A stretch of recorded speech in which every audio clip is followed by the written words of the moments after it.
Deputy Chaplain for the Clay County Sheriff's Office to please come forward to offer the invocation and the Pledge of Allegiance.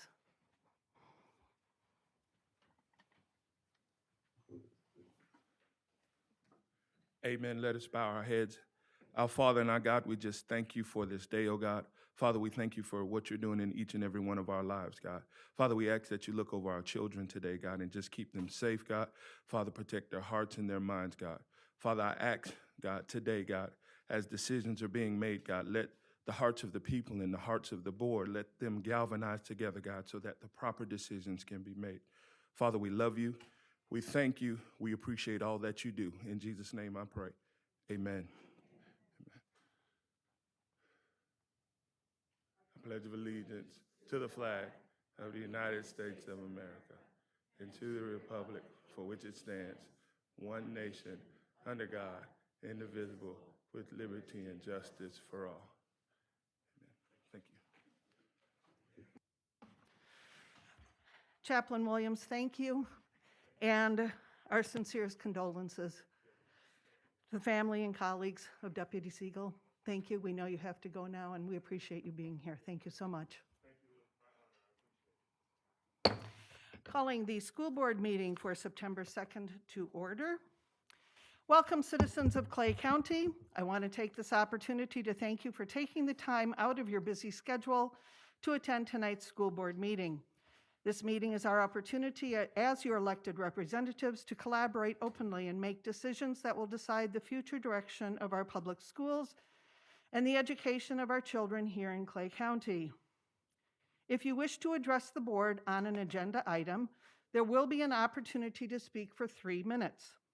Please fill out a card, which you will find located in the back of the room. It is a yellow card, and it's in the back of the room on those 2 tables. And indicate the specific item number or topic you wish to speak about and turn it into any of the officers around the room, please. No additional cards will be accepted once the board moves to the public comment section. You will get a warning before that. Under presentations from the audience, your participation is welcomed and appreciated.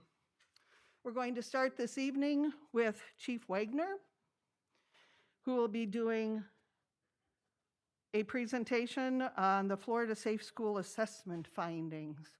Chief?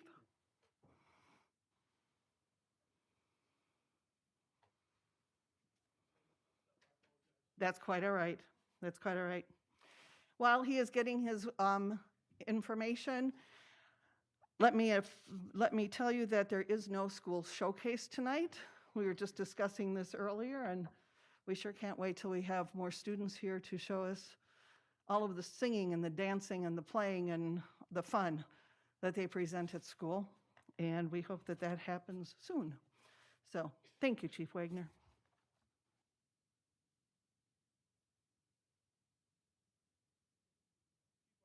I think I would know how to do this since I've done it so many times or watched it be done, but Chief Wagner, Clay County District School Police, 925 Center Street.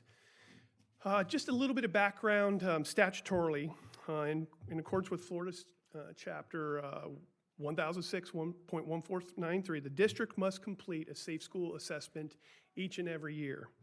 Districts must ensure that school risk assessments are submitted to that FSAT by October 1.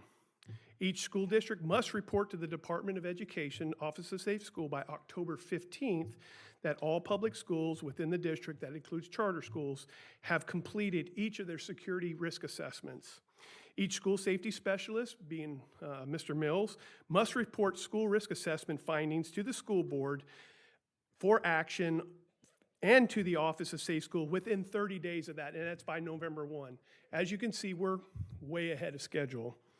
And then based on these assessment findings, the district safety specialist shall provide you recommendations, which we did in a closed session meeting during your workshop, and we discussed those. We won't discuss those in public, which identify strategies and the activities that the school board should implement in order to address these findings, in order to continuously improve the safety and security of each of our campuses. At a minimum, we must address school emergency and crisis planning, and what went on the board last month was our active assailant plan and our reunification plan. We need to discuss about security, crime, violence, and prevention policies, procedures, our physical security assessments, which most of our public can see that are going on in each of our campuses, and an examination of support service roles in safety and security and emergency planning, school security and school police staffing, which is obvious. We have school police and we also have guardians throughout our district. School community collaboration on school safety, which we do actively speak with community members regarding their concerns or what they see, especially promoting the see something, say something, hear something. And a return on investment and analysis recommendation for physical security. As it relates to this, last month you approved that reunification plan. And then we are required to train each and every one of our employees, and that is underway. Actually, the filming for that training video is underway today, so it'll eventually get out to all of our public, all of our employees. In addition, our SROs received training in crisis intervention training, which is statutorily required for a school safety officer or a SRO. So whether it's the district school police officers, whether it's Orange Park police officers or Green Cove police officers, they are all actively engaged in getting crisis intervention. That's specifically dealing with persons in crisis, mental health. We also receive training in youth mental health, which helps with some of the issues that we've seen since post-Parkland. Administrators also receive what's called CSTAG training, which is Comprehensive School Threat Assessment Guideline Training. And those are the threat assessments that we have to do should we ever receive a threat at any of our schools. Those are confidential. They are not open for public disclosure or anything like that once we do anything like that. Regarding our physical security measures, as we spoke, we do have a lot of them, and a lot of them our public can see when they go into our campuses. They're single point access now. We ask that our public, when they visit our schools, that they go directly to the office where they're greeted, and they are, it's plainly obvious when they get there. They're very welcoming, but at the same time, they offer a lot of security for our students and our faculty members. And as sometimes, the way we were in the past, sometimes it was not convenient to be able to go all the way to the front of the school. There were side gates or anything like that. Well, we don't do that anymore. Our gates are monitored by many different ways, and then we asked everybody to come right to that front of that school. What I do want to say, and I wanted to make sure that I said it publicly, because I did say it in the our closed meeting, is Jeff Marks. Jeff Marks was very instrumental in what he's done for a district and taking these recommendations and running, really grabbing the bull by the horns and running with it. And our public can see it, especially with the decorative gating that we're doing, some of the single point access, make them welcoming, and at the same time still keeping it a wholesome environment for our students. And at the end of the day, and I'd like to close with it because it's saying something, but we don't do these risk assessments and looking at our vulnerabilities, looking at what we do each and every day. Once a year, we do it every single day. We listen to what our teachers say. We listen to what our administrators say. We try to improve, whether it's simple thing of cutting a tree or whatever have you, cameras, we're always constantly engaged and constantly improving. So what is required for us at this point that I would like to close with is simply this. I have to report to the board that each and every district school and charter school have completed their risk assessment. We will be finalizing them and seeking the letter that will be sent to the Department of Education Office of Safe School for Mr. Broski, certifying that everyone is done. Thank you so much. Thank you, Chief. Appreciate that. As I said, there is no school showcase. At this point in time, we are doing the last call for comment cards. We have a number of them already. If there are any additional comment cards, please hand them to the officers who are in the middle of the room. As they are bringing those comment cards up, if I may remind all of you, so far the topics on the comment cards are not part of our agenda this evening. So we won't be voting on these items specifically. With that in mind, generally during the comment session of our meetings as well, we don't comment on your comments. We don't react, in essence, to those comments. You may hear some of us react to them at the end of the meeting during our personal comments when we have that opportunity. Couple of It sounds sort of silly, but it really does help us.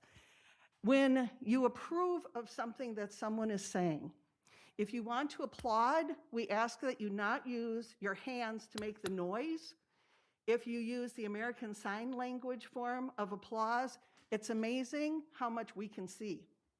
When somebody's applauding, we can't tell who's applauding and who's making the noise. When we see this, it's amazing how much more we can appreciate that. So just a thought, we've done it in past meetings and it seems to work well. Last but not least, I just want to say thank you on behalf of the board. We've had many of these same discussions come up now for the last couple of meetings, and everyone has been incredibly respectful of each other. And I just want to say thank you, because that makes everything move quite quickly. We do have a number of cards that are coming up, and I just want to make sure I get the last call for comment cards. Okay, thank you very much. Okay. We have a couple of different topics. The first topics are going to be related. Obviously, the majority of these cards are to COVID, masks, and these are the ones from the other rooms? Okay, thank you very much. So what I'm going to do is call out the first couple of names. First person will speak at the podium. A reminder that you have 3 minutes. I don't mean to be rude, but I may cut you off because we have a lot of people who would like to speak tonight. Secondly, I'll call the second name so that that person can be ready to step up when the first person's done. First person coming up, John Hauber, followed by Christopher Trahan.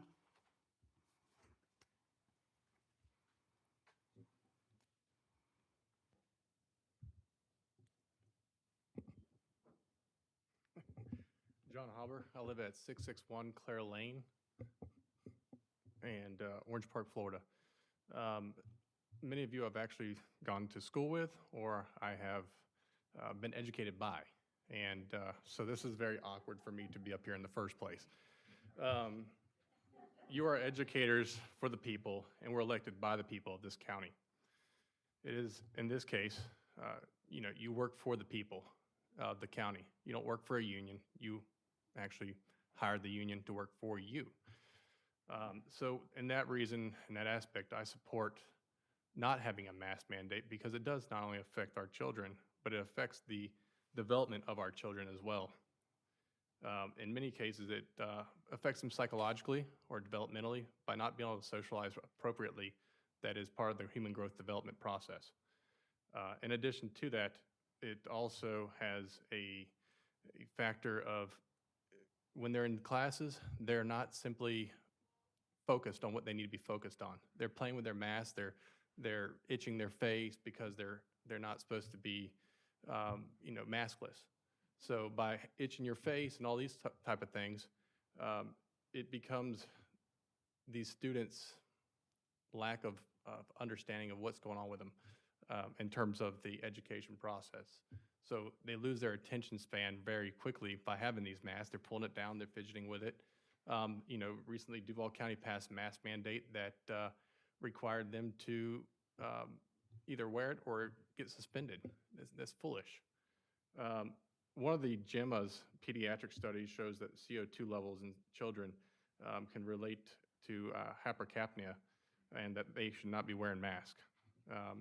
So that's one of the things. The one thing that I would like to point out this year is last year we didn't have children 12 and up receiving COVID vaccinations. This year we have children that have received COVID vaccinations and they're attending our schools, which is probably why we're seeing a lot of increase in the viral load of COVID variants of Delta variant, or as we've now seen Lambda and Mu. And so because that's being reported by Dr. Robert Malone, stating that the viral load actually does mutate with the use of the vaccine. So because that, there's no coincidence as to why we're seeing an uptake in COVID cases with young children. But the other thing I'd like to point out is that speaking with the public health director for our area, a lot of people are not being notified for the simple fact of there being Regeneron in our area and other treatment options. And that's very important to note here tonight. One thing I'd like to say is, in my last few seconds, is be like Lieutenant Colonel Scheller. He stood up for his Marines the other day. I apologize for getting a little emotional because of the Marines recently. I've been serving myself. but be that individual. Stand up for the voice of these students and these parents. Thank you. Thank you. Chris Trahan, and followed by Kevin Connor.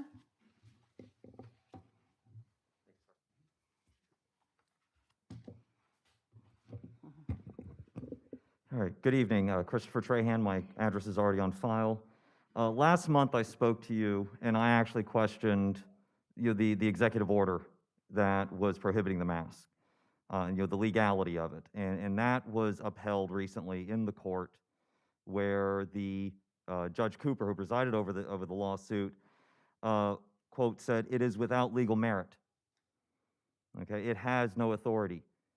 Your authority as the school board is derived from the legislative branch of our government, of the Florida government. The executive branch does not have the authority to override that.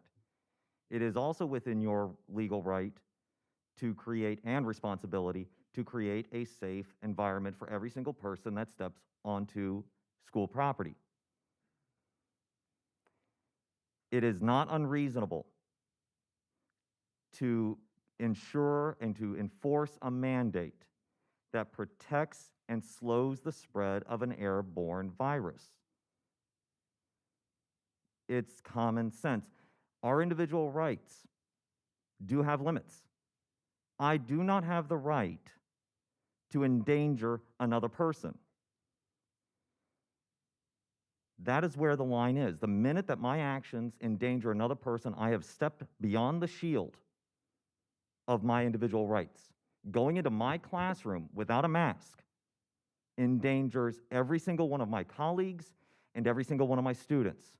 Case in point, third period, in my classroom, I had a student, I will not name them, publicly announced to the entire class that the night before, he had lost his taste and smell.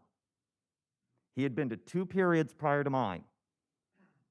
I sent him down to the clinic per procedure, and the nurse did her due diligence from there. That same student, the very next day, showed up to my classroom. That means that they had been to first period, second period, and in the hallways after publicly announcing COVID symptoms. That student was maskless. Without an enforceable mask mandate, this is a ticking time bomb. 70% of Floridians recently polled, local authorities have the ability to enforce mandates and to require them on public property. 64% of Floridians believe that masks are effective. 63% of Floridians believe that this is a public health issue. The fact that this has been turned into a discussion of whether or not we should enact policies versus what policies we should or how do we protect our students is morally bankrupt.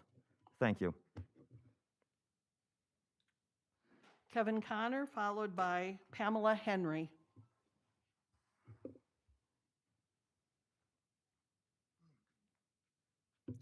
Thank you.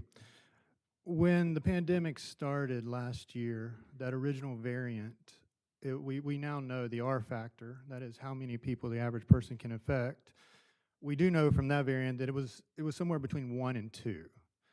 And here we are today with this new variant, the Delta, and the R factor, they've not narrowed it down except to say it's between 7 and 8.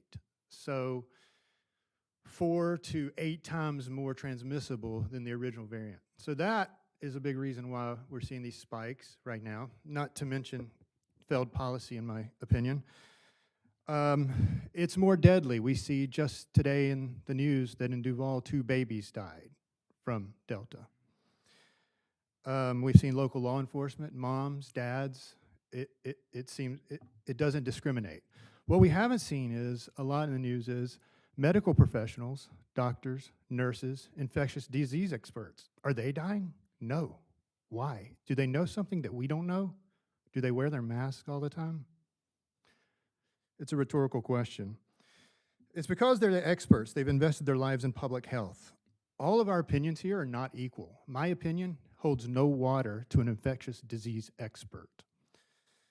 Who do we trust locally most in healthcare, hospitals-wise? I think we would all agree the Mayo Clinic. If we've got something wrong, I have a surgery coming up, and I'm lucky to be at the Mayo Clinic. It's known worldwide. Here's a quote from the infectious disease expert 2 days ago at Mayo Clinic. Masks work. You want your medical providers to keep you safe. Use your mask during a respiratory pandemic to keep yourself safe as well as others around you, said Mohammed Reza, the local infectious disease expert. First Coast News yesterday. If Dr. Reza was here right now, and if every CDC infectious disease expert, medical doctors were all physically right here telling you, your kids need to wear masks, this is dangerous, this is spreading, you would probably take it more into account. We don't have that, but we have the printed words. They would all, would you vote against science at that point in favor of a political solution? Because that's where we are. Politics playing a role. We're in a fairly conservative county. We have a fairly conservative constituency, and freedom has become the issue. And like the previous speaker said, the truth is my freedom ends at the precise point where I begin to hurt you. And it's the nature of a pandemic that we can hurt others unknowingly and unwillingly. During a medical crisis, your executive order to not mandate masks is effectively choosing politics over science. Thank you. Pamela Henry, followed by Julie Smith. I'm Pamela Henry. I don't have a horse in the game. I Can we live in get the your community. address, please, ma'am? Your Pardon? address, please. Your name and address. 2080 South County Road, 16A. Thank you. Thanks. I wanted to just tell you, I really appreciate everything that you have done in our community, past, present, and future. I have confidence in you as our board. And I wanted to say that I applaud you for your decision to uphold your oath to the Constitution of the United States and your service to me to protect my rights that are in that Constitution. As you know, mask or no mask really does not come down to a health emergency. It should never have done that. It is not related to it. And I'm a nurse, so I can give you the details and all of the research studies about whether they're effective or not. But the truth is they're not part of being a member of a constitutional republic where we are personally responsible and we get to make our own decisions. Nowhere has anybody ever quarantined the healthy. It makes no sense.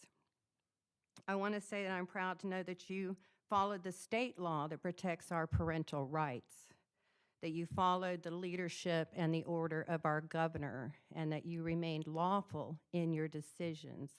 And I appreciate that, because we all know if we don't agree with the law, we have a process to change it. And if we don't, if everybody goes rogue, we have no law. We have no freedom, and we have no country. And I want to say that just that for those in the room that are driven by fear, because this is the problem with this pandemic, is the fear. And this is what's happening in our community that's dividing it, is the fear. And as I said, I am a nurse, and I will sit down with anyone and have a complete study from A to Z, everything that I have collected about this virus, how it works, how to protect yourself from it, about the vaccine. I'm not going to give you an opinion. I'm going to let you learn to make your own opinions, just give you the accurate information from all sources and let you make your own decision. And I appreciate that that's what our school system here is teaching our children to do. So in the future, they will not be driven by fear like a lot of the people that are now. Thank you for hearing me. Ladies and gentlemen, Julie Smith, followed by Zach Dewey.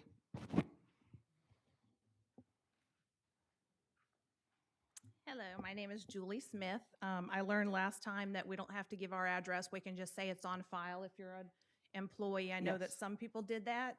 So since I've been here before, I figured I would just do the same thing. I've come up here for a few different reasons. One is I wanted to address last month, my son came up here and addressed the board regarding the mask mandate.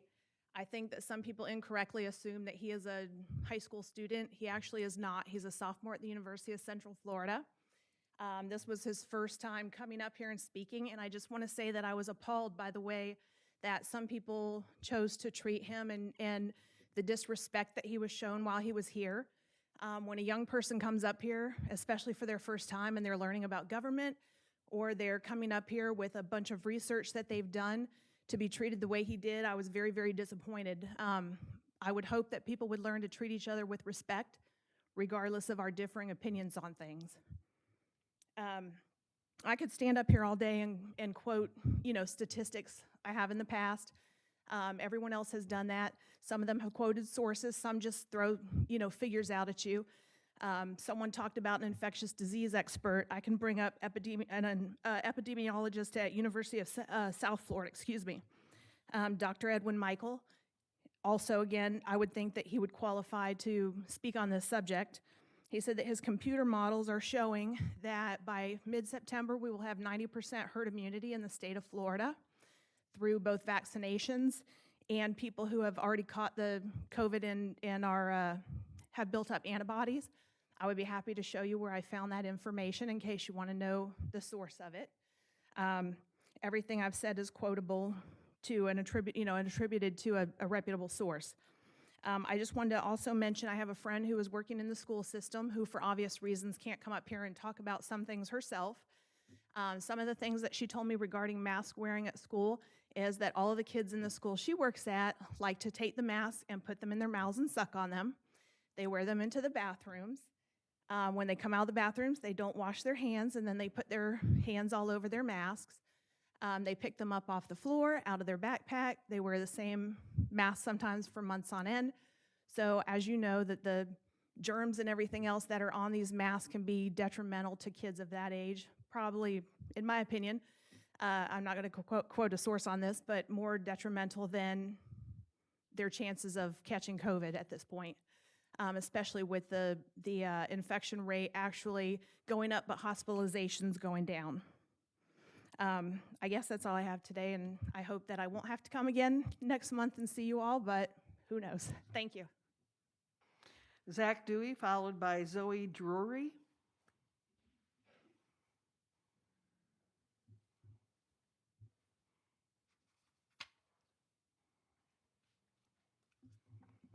Good afternoon. My name is Zach Dewey. I live at 1936 Summit Ridge Road, right on the corner.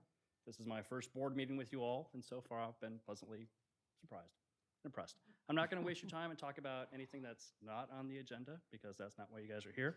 I just want to talk to you about some observations that I've seen this evening. The police presence, that's fantastic. It's awesome. You guys, good stuff. I think there was like 10 or 12 of them outside. My daughter, she's a freshman here. Does she have the same number of police officers in her classroom? Question for the board. Room limitations. I heard there was limitations on the room when people showed up. You would get limited to 62 or something like that. Is correct? Is that correct? Yes? No? Yes, it is correct. Okay.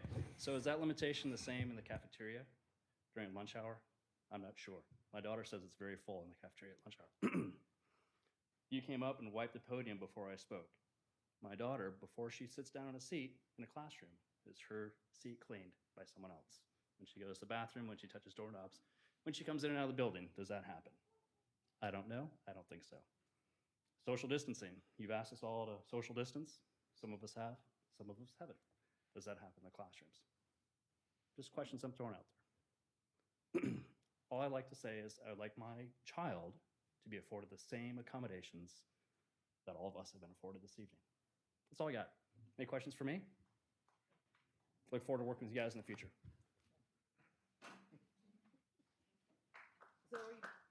Zoe Drury, followed by Roger Aerosmith.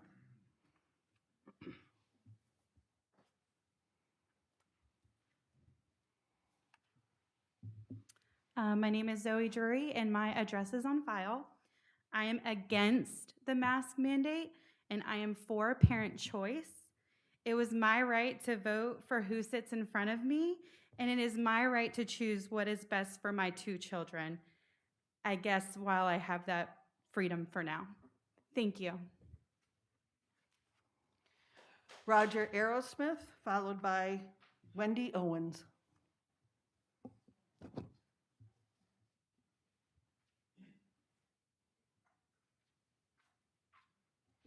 Roger Aerosmith, 4800 Lake Shore Drive West, Fleming Island.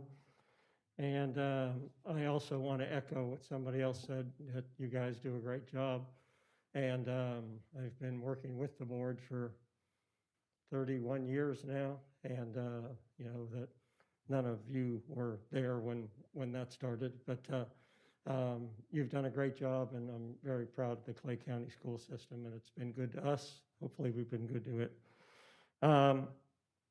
I am here to request that you adopt a mask mandate and for students, teachers, and staff, and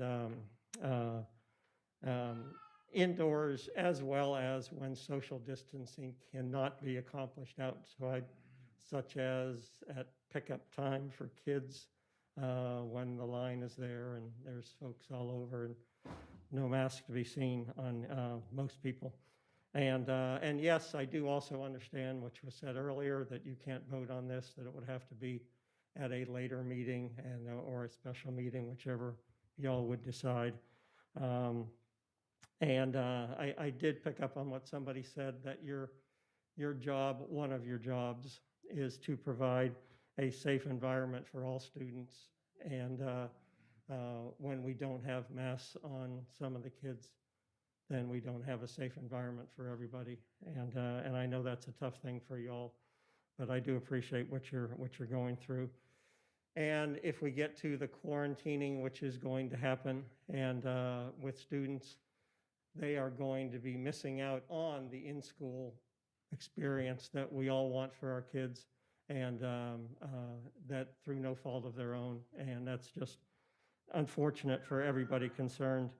I have a friend that I just actually talked to today, and who's very diligent about mask wearing. They had a family get-together where masks were not worn, and 17 of the 22 tested positive later in time.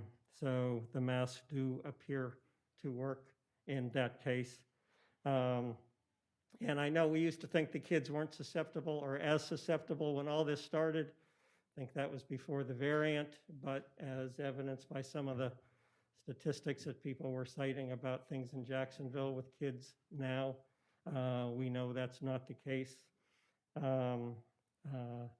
I think there are ways around this, that there are medical reasons that for kids to be excluded from having to wear masks. It just would have to be documented and a little more formal than some people would like. And I think that this is also just, it may be a temporary thing. If we have so many statistics here that by September, or December, things will be much better, then we can go ahead and we can adopt a no mask policy for 90 days or until the end of the year and reevaluate it and see where we go from here. But, your challenge is not an easy one, and I appreciate all you guys and what all you do for us. Thank you, Mr. Aerosmith. Wendy Owens, followed by Vicki Kidwell.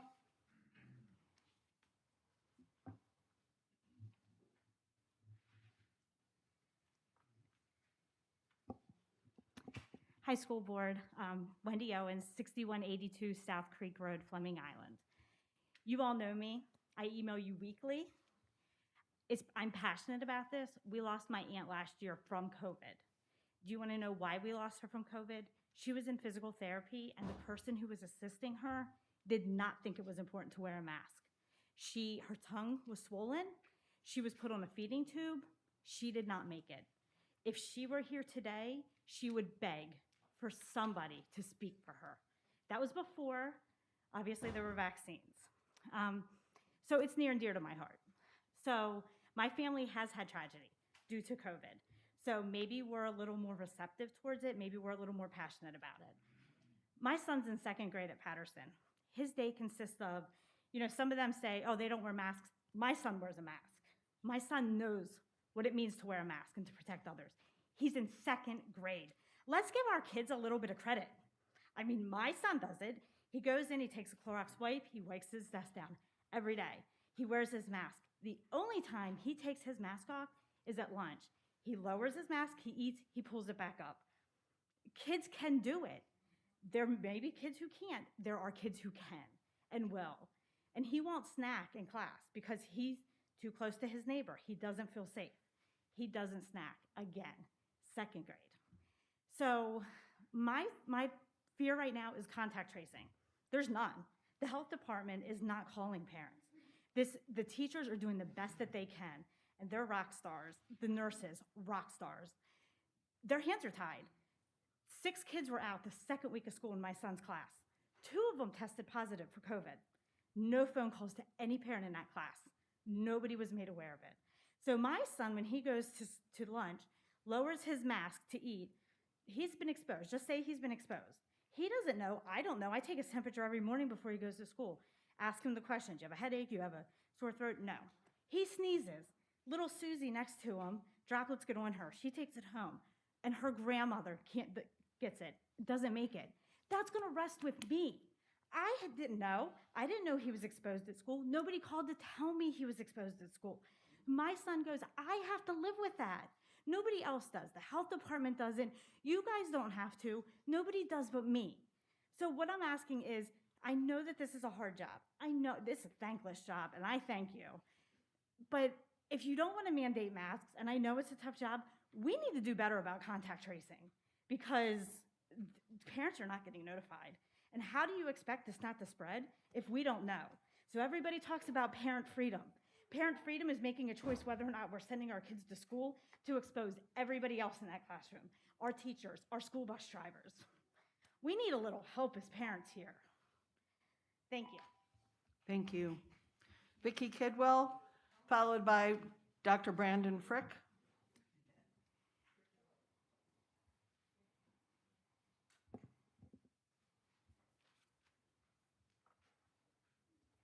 Hi, Vicki Kidwell. My address is on file. I'm here today to not tell you anything about data, statistics, politics, experts. I just want to read you an on-the-ground, first-hand account of what's going on in our schools from a teacher here. I am a teacher at Wilkinson Junior High School. I'm not able to be at the meeting because of a family health issue, but I wanted to share my feelings on the current state of COVID in my school. Let me begin by saying I honestly believe that our administrators at Wilkinson Junior High are doing the best that they can. They are working as hard as people can work, but it is an untenable situation. We begin our day by checking our email to see how many teachers are out for that day. How many of us need to fill in for those missing teachers? Yesterday, there were 12 teachers out. I can't attribute them all to COVID, but I can do the math. As teachers, there is an unspoken request for us to give up our planning period to cover our curriculum coaches, to cover these absences. Our administrators cover, our curriculum coaches cover, our guidance counselors cover. It goes on and on and on. There simply aren't enough people to cover all the absences. Yesterday, for example, our assistant principal covered all 4 of our PE classes all day because all of our PE coaches were out. There's simply no way our students are being served properly in our classes because there's no quality of instruction going on. We are just filling empty spaces and hoping things might get better. And frantically trying to keep the doors open and the lights on. Next, I answer my emails from parents and students. The students and parents are communicating directly with me that they are either COVID positive or they are quarantining and they want to know how to keep up with their classes. Yesterday, one of my classes that had 25 kids had 8 kids out. I can't say they were all COVID related, but my strong suspicion is that they were, and they probably caught it right in one of our portables. My portable is one of the ones built in 1979, and it's full when I have 20 students. Right now, my largest class has 27, and my smallest class, 25. The whole idea of the county practicing social distancing is a joke. We don't social distance anywhere, not because we don't want to, but because it's impossible. We try in the cafeteria, there's simply no way. We try in the gym, we try in the media center, but there's few spaces where it is possible. I currently have 126 kids in my 5 classes, and only about 10 of them ever wear a mask. Ms. Every Kidwell. day. I keep counting. Ms. How many Kidwell. of them were out because of COVID? It's too depressing to count. Ms. Kidwell, gave it's it been up. 3 minutes. Thank you. Teachers can tell you the truth. Dr. Frick, followed by Luann Eckert.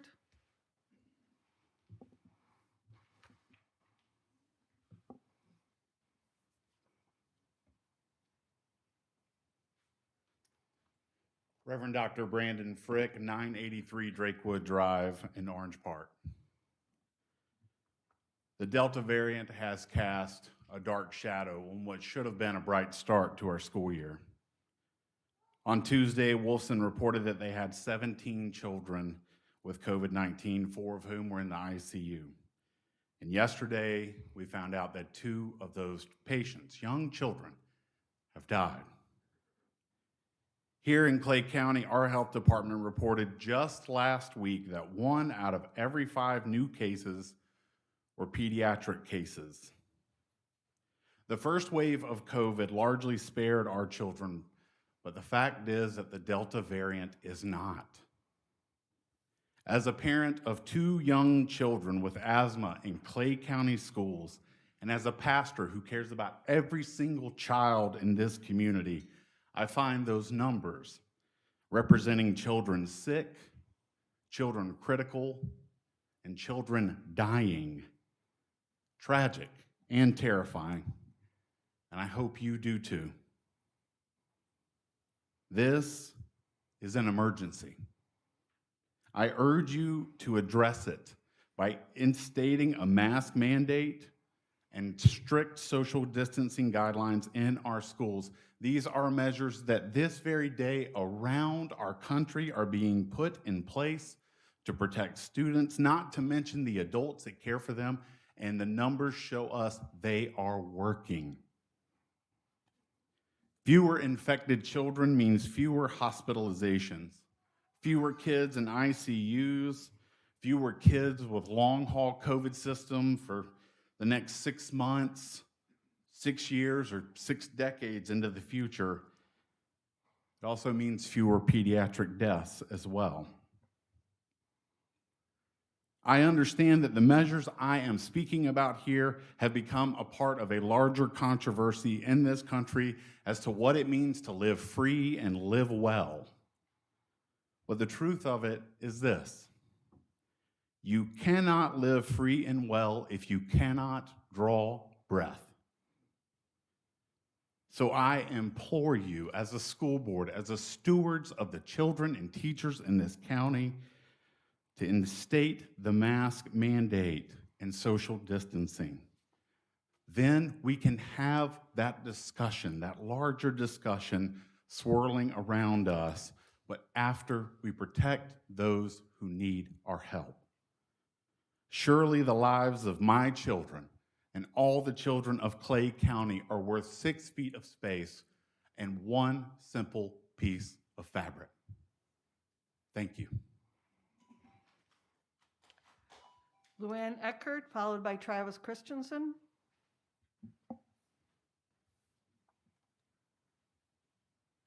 Hi, Luann Eckert, and my address is on file. Did want to ask a question, though, because I was reading the statistics on your website. Are those numbers accurate weekly? Do we know, or? Yes, they are. They are? Because you yes. have 231 kids with COVID now and 400 and something in quarantine is what I'm reading. So I guess I'm having difficulty understanding why this is so difficult. I mean, I don't think that we're trying to take anybody's rights away. Honestly, we're trying to protect children that cannot protect themselves. And my grandchildren are not eligible for the vaccine. It's a crapshoot. Are they going to get it? And how do people not understand that we're not trying to Again, we're not trying to take away your rights, but we're trying to protect your kids. And if you feel that that's taking away your rights, I'm sorry, but we're not. We believe that these kids should be protected. And I'm telling you right now, if one child in this county dies from it, it's going to weigh pretty heavily on your shoulders. And everybody thinks that kids are resilient. Clearly, they're not, as we're finding out with these new strains. And there's 2 other strains that are coming in. So it's really not rocket science, guys. And you're supposed to be educators and believe in science, like I said last month. Thank you. Travis Christensen, followed by, excuse me. Ladies and gentlemen, earlier I suggested the word respect. I suggest we follow through with that. The next card just has parent on this. I will need a name at some point for that. So following Travis Christensen, Cornelius Jones. All right, Travis Christensen, 2871 Affirmed Court in Lake Asbury.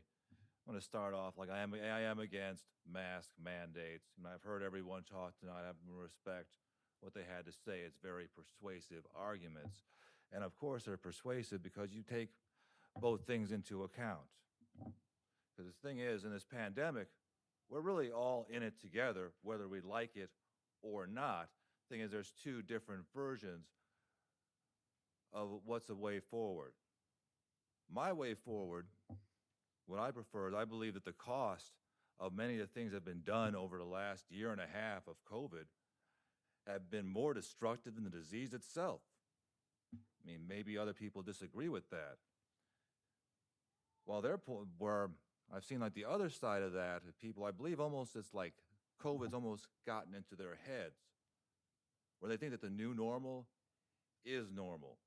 The things we've seen in the last year and a half are by no means normal. Did you ever in your life think that the entire country would be closed? Did you ever think you could go on Blanding Boulevard at 4 o'clock on a weekday afternoon and not see any cars?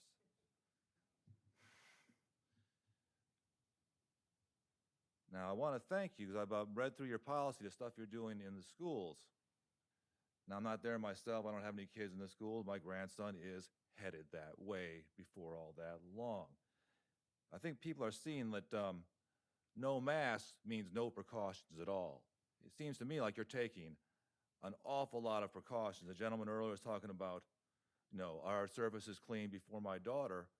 I mean, according to what you're all putting out, there's an awful lot of cleaning going on. And it's about anything you could possibly do up to making everyone wear masks. Now, it's a very difficult thing. Everything has costs. Locking everything down to the nth degree has a destructive social and emotional, economic, every kind of cost. This new normal, there is nothing good about this. There is no upside. The only upside is protecting public health. However, on the public health side, you can't completely ignore it. It seems that you are taking some pretty good precautions. I hope that you can keep going with that. And thank you for your service. Thank you, Travis. Cornelius Jones, followed by the person who lives at 3509 Pebble Stone Court.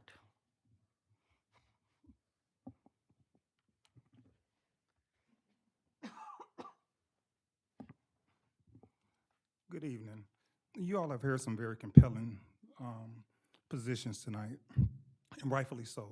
This is something that impacts all of our children. I live in a small community that's unincorporated called Oakleaf. We currently have about 7,100 students that are a part of Clay County, which makes up right at about 19% of your 38,000 students. And each of those students I'm concerned about, just like the remaining population of those students. I can't tell you what to do. We can often say that this shouldn't be politicized, but the truth of the matter, politics have taken a position on this. Each of you are elected officials, so by default, you're caught up in this, whether you like it or not. And that's difficult, and it's easy for all of us to say what you should do, but you gotta also listen to your conscience on this. Children should not be used as leverage when it comes to matters like this.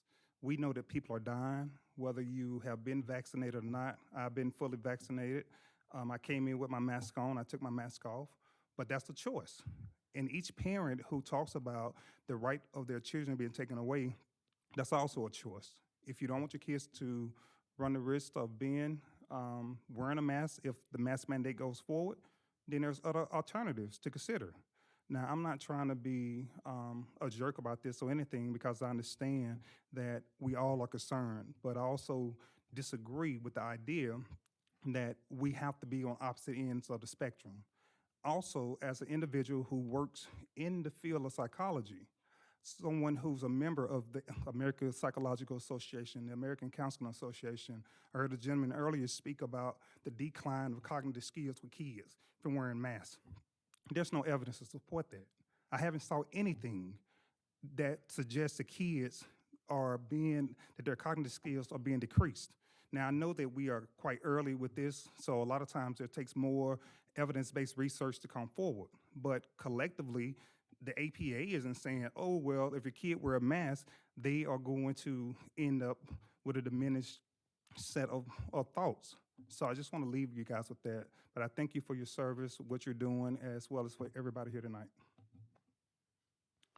Thank you. Parent, and then Eric Leister.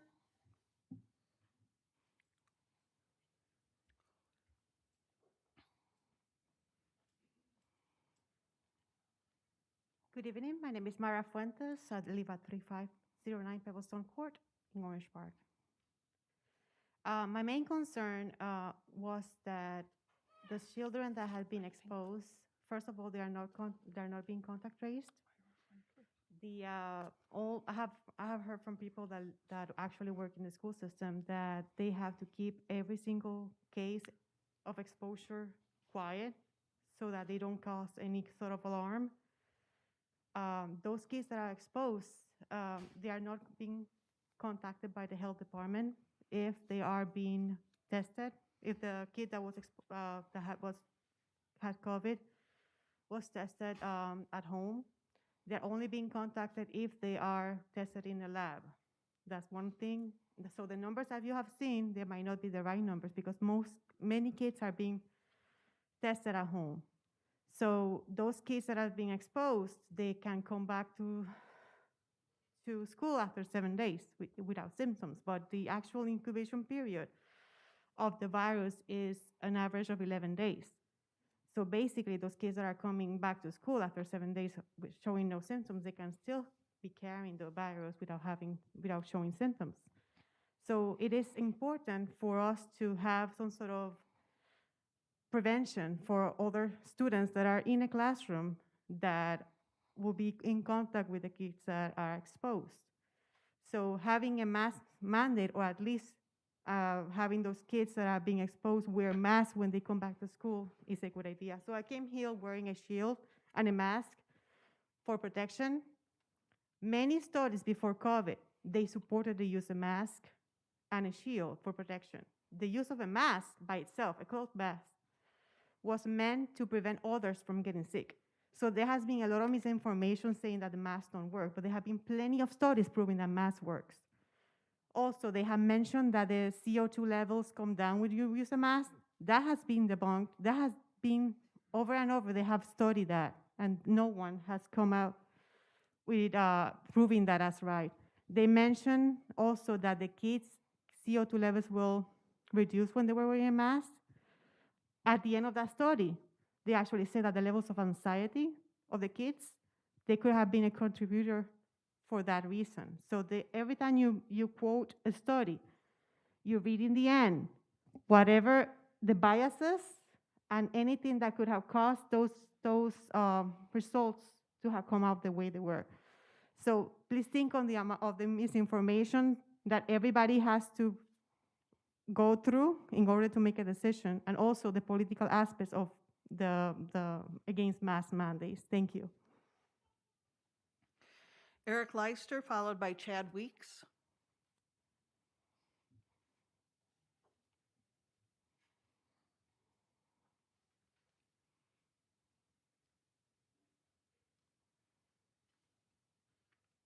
Hey, good evening. My name is Eric Leister, 1785 Castile Drive in Fleming Island. This is kind of funny, as the first gentleman said. Mr. Broski was my, I think, 8th grade history teacher, and I won't say how long ago that was. I feel sorry for you. Yeah, no. But I stand here in opposition to the mask mandate. I do respect what everyone has to say. I respect everyone's position, and I appreciate the opportunity to speak. And more, I think in the country we see where elected officials seem to forget that they get put in the position, and I've been very pleased with what I've heard today and just in the actions of everyone here. I think that, the goal obviously is not just focusing on the education, and people say the well-being, but when we look at the emotional and mental development of the children, and, I'm not here to discuss the efficacy of a mask. I think both sides have what they would consider scientific argument, and some may be valid, some may not be. I'm not a doctor, so I'm not going to speak on that. I'll leave that to them. But the mental and emotional development and well-being of the children is the most important thing, in my opinion. I don't know about anyone else, but I'm not willing to risk that of my child without something that I don't know to be 100% to work. I have a 6-year-old daughter. She's full of life, she's full of joy, and she's absolutely amazing.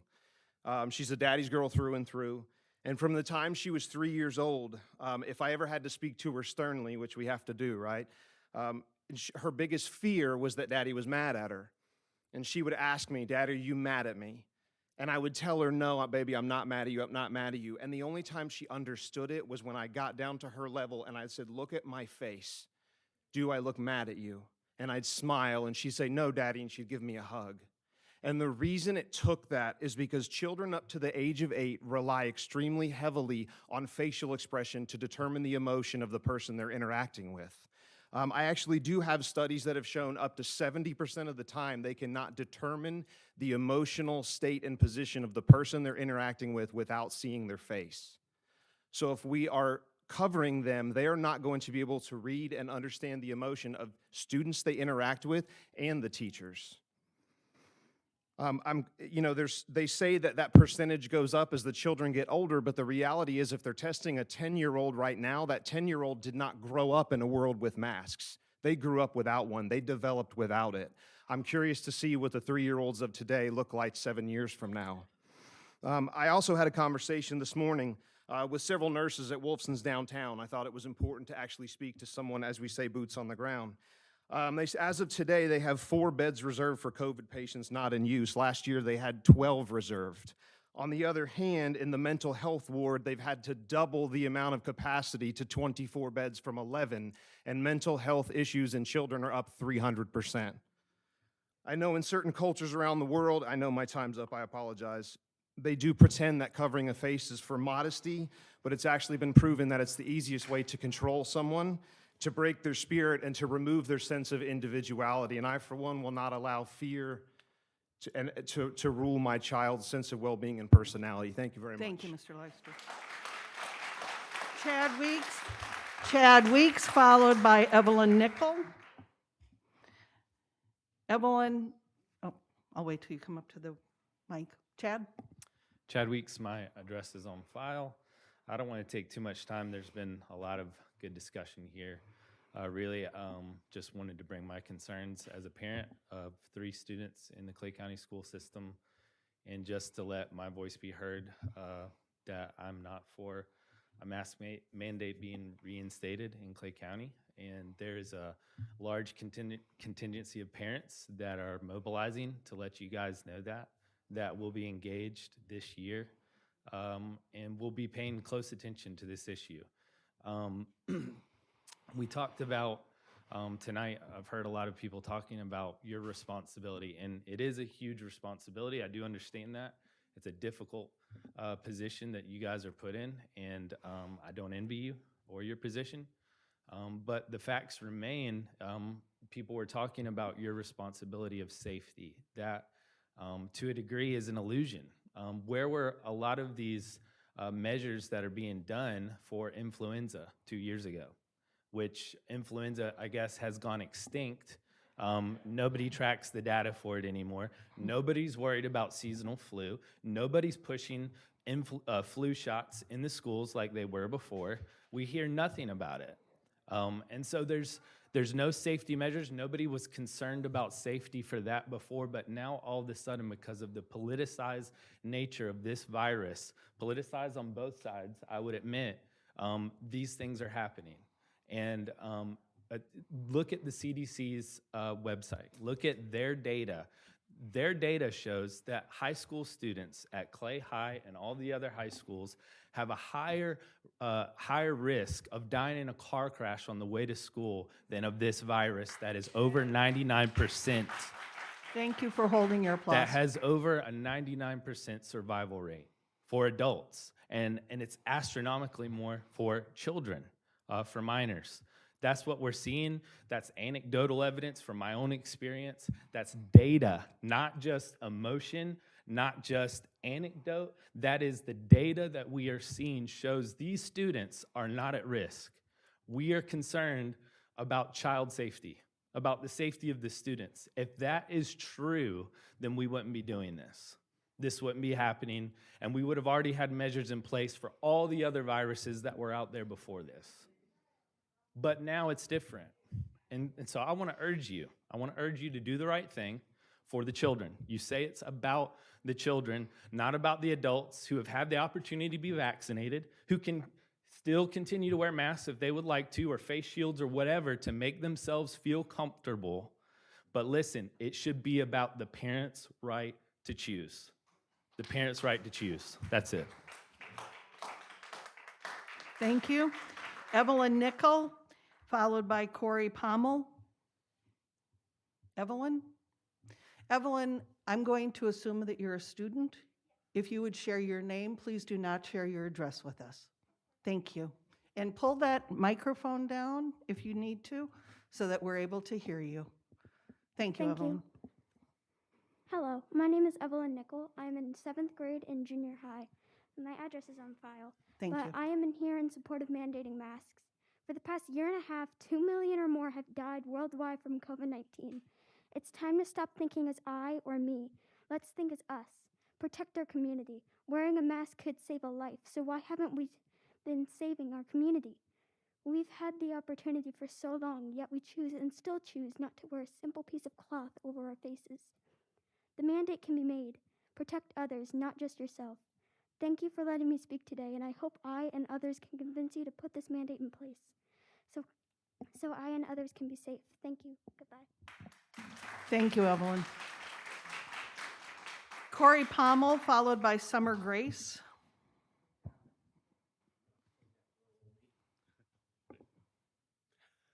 Corey Pommel, 1535 Blaney Boulevard.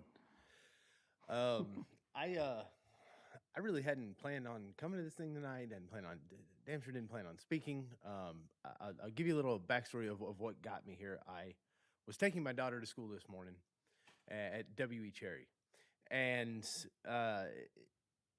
in the past, we had, been able to go in and sit down and have breakfast with our children. And, I know a lot of the teachers and everything there, and it was just something that helped build community and relationships with the faculty. We're not allowed to do that, and we didn't know that, so we get there, and this made my daughter cry. Well, there's nothing going to make me angrier than somebody making my daughter cry.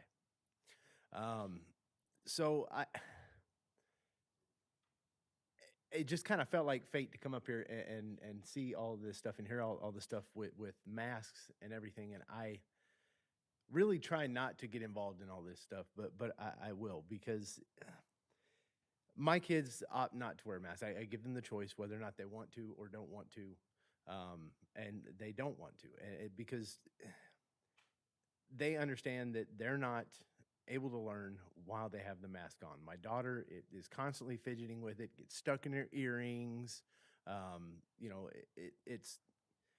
It's more of a hindrance than it is a help. We spent the last year and a half with everybody wearing masks, talking about how they help, but everything just keeps getting worse. At what point are we kind of going to realize the masks don't do anything? All it does is stifle us and keep us apart and keep people from talking, keep people from being together. Really, that's it for me, guys. Appreciate you letting me talk. Thank you. Summer Grace, followed by Melinda Johnson.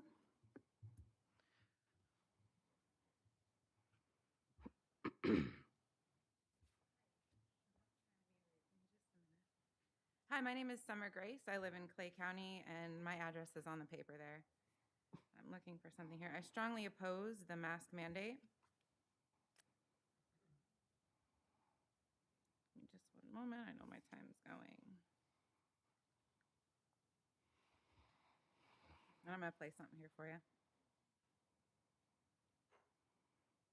Followed by Nick Chernowski. Followed by Tess Perry. Oh, my name's Nick Chernowski. I'm not prepared. I was not even planning on speaking tonight. I have a student in the Clay County system, and what we've seen this last year and a half is just been completely flooring. If you were a second grader and being forced to be scared of the sniffles or think that everybody out there that's not wearing a mask is going to harm you, that what you can't realize what that does to a child's mind and what that does to their social capability of dealing with life. These children need to stop being muzzled. They need to stop being scared of the sniffles, because none of us did that when we were growing up. None of us. They had everything back then.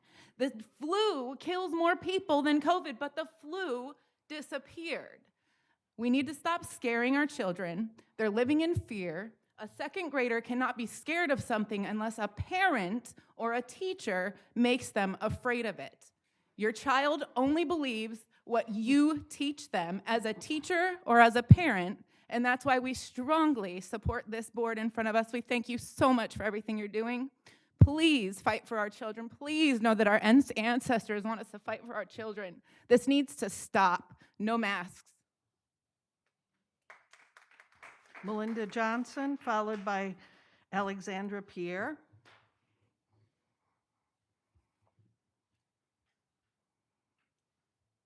Good evening. Melinda Johnson. You have my address on file. I'm here in support of my daughter. We're here regarding the dress code, but also the mask mandate. And we would like to have it mandated mainly because it's really not that deep of a thing to train your child to wear a mask. I mean, I hate the mask. I hate it. I like to smile. I like to see people's expressions, emotions, and all of that good stuff. But I also like for my child to live. And I mean, like I said, I hate it. I didn't like wearing the mask. I don't like it right now. I really do hate it, but it's not that serious. And I'll do it if that means I'm protecting someone else, because I'm not selfish in that way. And I want my daughter to be, she's in the early college program. I want her to be able to go to school. At the beginning of the school year, she tested positive for COVID.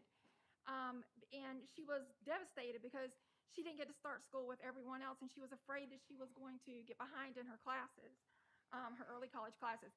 The display of just rudeness from people that, you know, I don't understand it. I don't understand why this has to be such a politicized event. It's ridiculous. We just want people to have the right to live and right to be safe. I mean, emotional well-being of kids. My kids hate wearing a seatbelt, but that doesn't mean that they're going to be emotionally distraught if I make them wear a doggone seatbelt. I'm going to make them wear it because I'm a parent, and I teach them just like the young lady said. We teach our kids what to be afraid of or what to think, or the knowledge. Yes, they possibly could survive if we get in an accident and they don't have their seatbelt on. But why would you even want to take that risk when you do know that there is a way to prevent yourself from spreading something or putting on a seatbelt? I mean, it's really not that deep. We have a dress code. I'm a former teacher. I hated the dress code because I spent so much time, doggone it, writing up students for things that didn't matter. But a mask to keep yourself safe, it's really not that deep. I mean, it really isn't. This is a safety thing. This is not something we want to happen forever. But if it means that right now this is what we know that we can do to prevent the spread at least a little bit, to try something, and keep our kids being able to go to school so that they don't have to stay home, and still socialize. A mask is not going to prevent your kid from being social. It's just not. It's ridiculous to think that a piece of fabric keeps you from being able to be friendly, to be able to share love, because there are people that can't even see, and they experience that.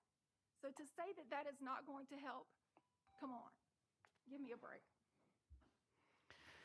Thank you, Alexandra Pierre and Angel Johnson. Here again, if any of you are students, please do not share your address, but share your name. Thank you. We appreciate it. Hi, my name is Alexandra Pierre. Today, I'm here to speak for not only me, but my peers Alice Ferry, Jenna Wright, Alonia Wilson, and everybody else who has helped me in this movement. To the board, I ask a question. Over the past week of this dress code protest in not only this district, but districts all over Northeast Florida, how many people do you think have sent me their testimonies and their stories about things that teachers have said to them that have made them uncomfortable or unconfident in the way that they look just because of the way that they were dressed? Because the number is in the hundreds. Sorry.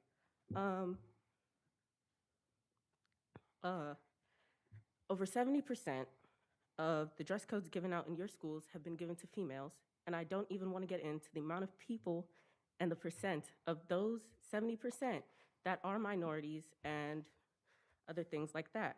I come to you today to ask for a change in the dress code and the code that demonizes and basically just shames young women. It is preached at these schools that they are accepting, that they are loving, that it's caring, it's a good place to go. But when I have to hear from one of my peers, and I quote, that a teacher called her a whore for the top that she was wearing, I start to think to myself if that is true or not. And that is not something that I want to think about this Clay County School Board. We have been disrespected, disregarded, and discounted for, and I'm honestly sick of it. Just because what do our shoulders, our thighs, our stomachs, and anything have to do with what goes on in the education system? The way that we dress does not affect the way that we learn. And I say this only because of what I read on the Clay County School Board's actual dress code mandated, like the actual thing. And saying that any form of dress considered detrimental to the purpose of conduct at a school is not permitted. And yet there are so many girls that I know who have been pulled out of class for the top that they were wearing or stopped in the halls because they had holes too high on their jeans. Is absolutely ridiculous, in my opinion. And we've tried to do something to change it, but nothing has worked. So we've taken drastic measures like protesting in the halls, screaming and yelling, and it still hasn't worked. And it seems like you all, even though you might be great people, are not hearing us out. And that's why I come to you today to say that think just a little bit to think about changing the dress code, because I myself have been personally experienced, and my own self-confidence has been diminished because of the things that teachers have said to me because of what I'm wearing. And I don't want that to happen to any little girl who has to grow up in this system. It hurts so much, the things that those teachers say.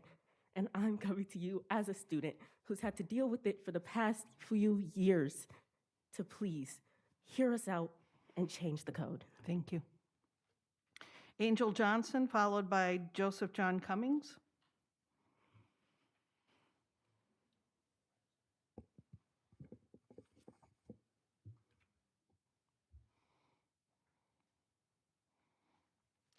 Good afternoon. My name is Angel Johnson, and I'm in the 10th grade. Today, I'll be addressing the school dress code. It's been shown that girls are disproportionately targeted for dress code violations. It's not because they wear more code-breaking clothes either, because boys frequently get away with the same things girls get in trouble for. For some girls, they feel singled out and objectified because they're told their clothing is too provocative and distracting to the boys, instead of teaching the boys to be focused, respectful, and have enough self-control that they can take a test without being distracted by bare shoulders. There have been many testimonies describing how dress code violations have caused low self-esteem in girls. Those that have issues with current dress codes argue that they're not against the dress code, but as said before, that would lead to chaos. But they are speaking that it needs to be reformed. Having dress code that teaches teens how to properly dress and still express themselves is important for the future. But shaming girls who are in violation of ridiculous rules targeting their gender will only lead to low self-esteem in girls, especially when our reason for doing so is telling young girls that their bodies are responsible for misbehavior in males. In 1973, the Supreme Court invalidated a requirement by the school district that said that female students be prevented from wearing certain apparel that they believe was a distraction. The court characterized personal taste as a constitutionally protected right that required a substantial justification to derive. At trial, the court required that school district provide evidence that girls wearing garments would have a harmful effect on the educational process. Ultimately, the court ruled that clothing would not endanger, disrupt, or instill poor morals on other students, nor cause a distraction.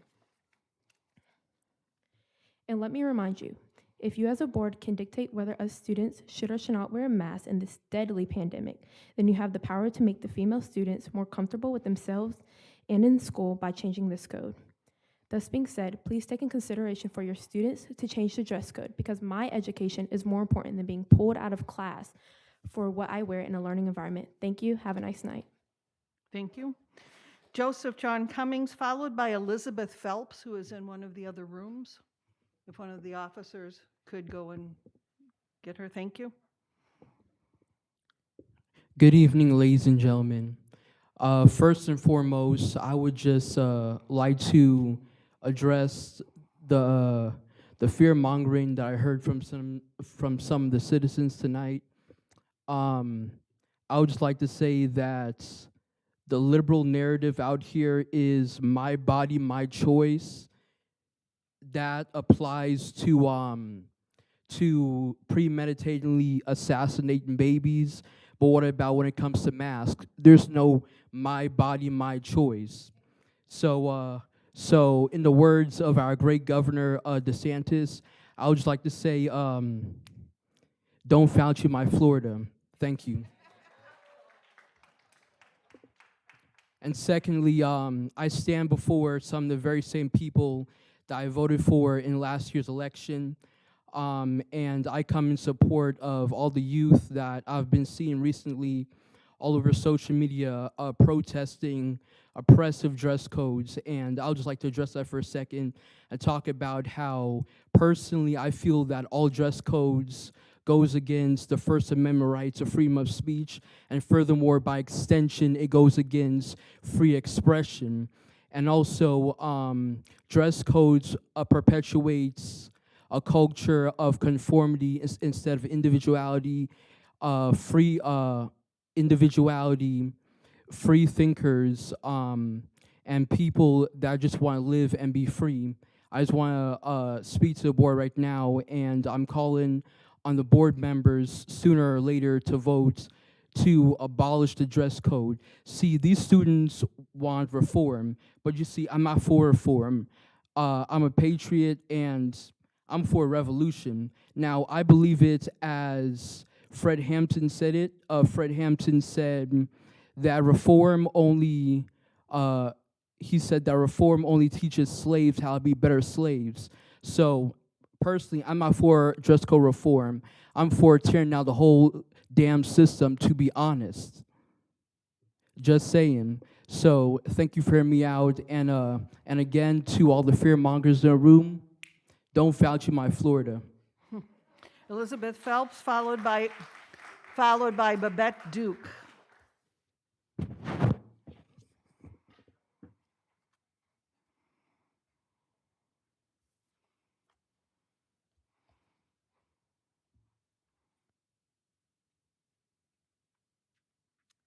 My address is 259 Bonlin Drive, Orange Park, Florida. And I would like to express my against the mask mandate. We should always have choices on what we find is the best way for our health, for ourselves and our family. We're responsible for ourselves on that. We can't necessarily be responsible for everybody. There's always going to be things and considerations where nothing is a one size fits-all situation for everybody. And there are a lot of people that aren't able to or don't feel comfortable doing that. Now, this is something that for our students, they need to not be distracted if they feel uncomfortable with the mask on. If they feel comfortable and they feel like they're okay with it and want it, then they should also have the freedom to choose to wear the mask if they want, just like others should have the choice to not do that. This is my daughter, Gaia, and she goes to W.E. Cherry. Do you have something you want to say? Do you want it or not? I do want it. What do you want? No mask. You say it louder? No mask. No mask. Thank you. Babette Duke, followed by Kenneth Morrow.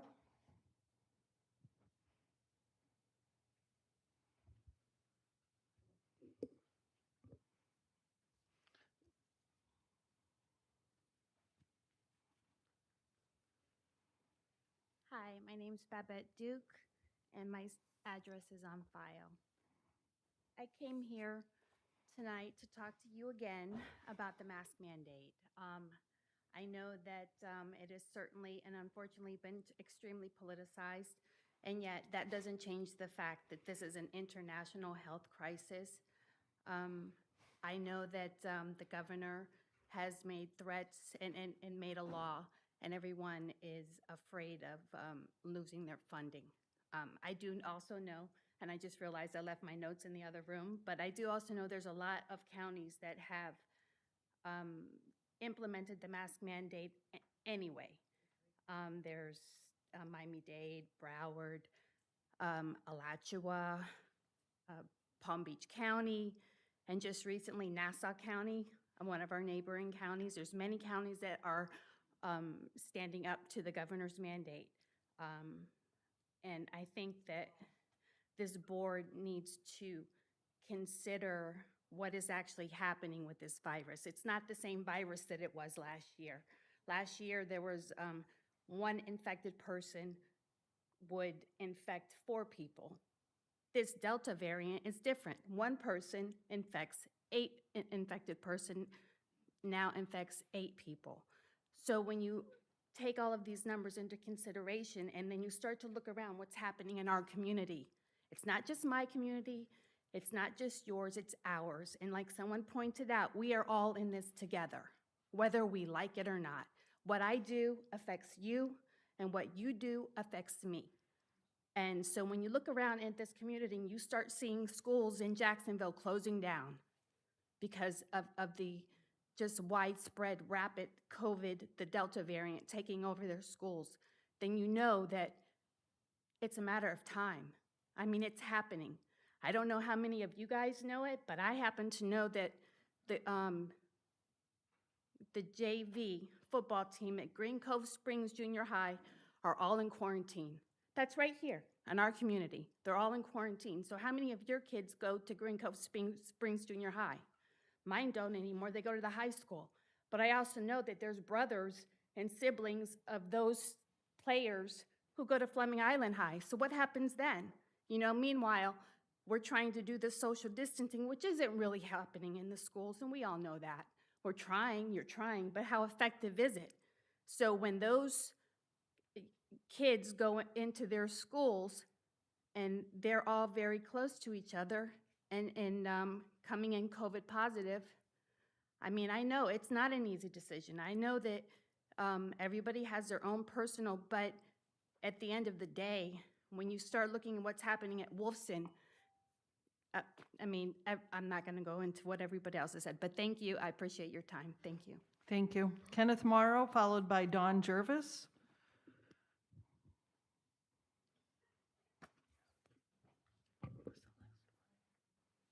Good evening. Ken Morrow, address is on file. I'd like to thank you for the opportunity to address this board, but also caution you in one thing. You are all educators.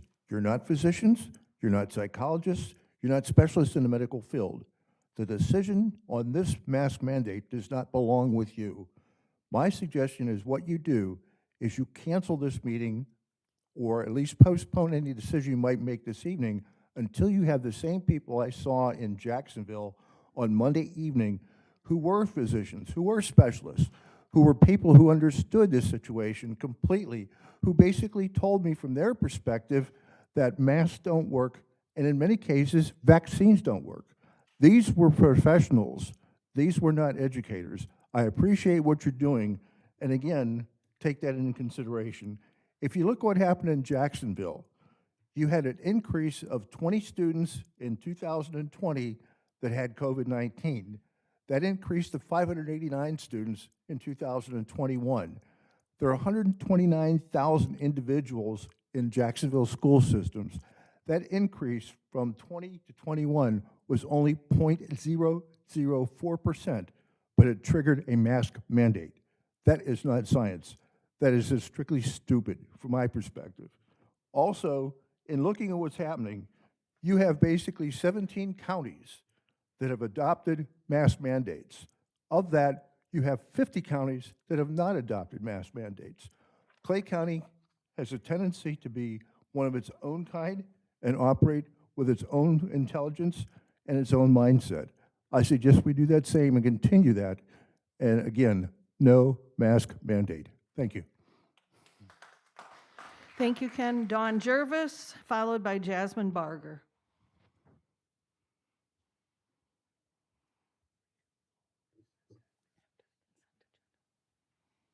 All right. Hi, everyone. I've emailed each of you together separately, so it's nice to see you guys. Thank you for what you're doing. I don't envy any of you for any decisions you have to make. I'm really coming here tonight as a parent, a mom. You know, I took my kids today to the dentist. I took time off work. I took them to the doctor for a checkup. That's my job. I research the doctors and the dentists, and their health care is up to me. It's my choice. I'm opposed to mask mandates for the simple fact that my 3 children, 2, 11, and 16, I have seen the changes in them in this last 18 months or so, and they're scared. They're scared of people when they see masks. They're scared of going out in public because the fear that's been instilled in them by other people. We all had COVID last summer. We were all fine. That doesn't happen for everyone, and I understand that. But I think after we all had it, we all healed, we were all great, they're less afraid of it now, and they're starting to kind of see the, why is everyone so scared? Healthy people have a really good chance of living if they get this. My kids were fine. And again, I'm here because they're my kids. Those choices are up to me. And I just ask that you make sure that that choice stays with me, with my family, because we are in charge of taking care of our kids. Thank you. Thank you. And our last speaker tonight is Jasmine Barger.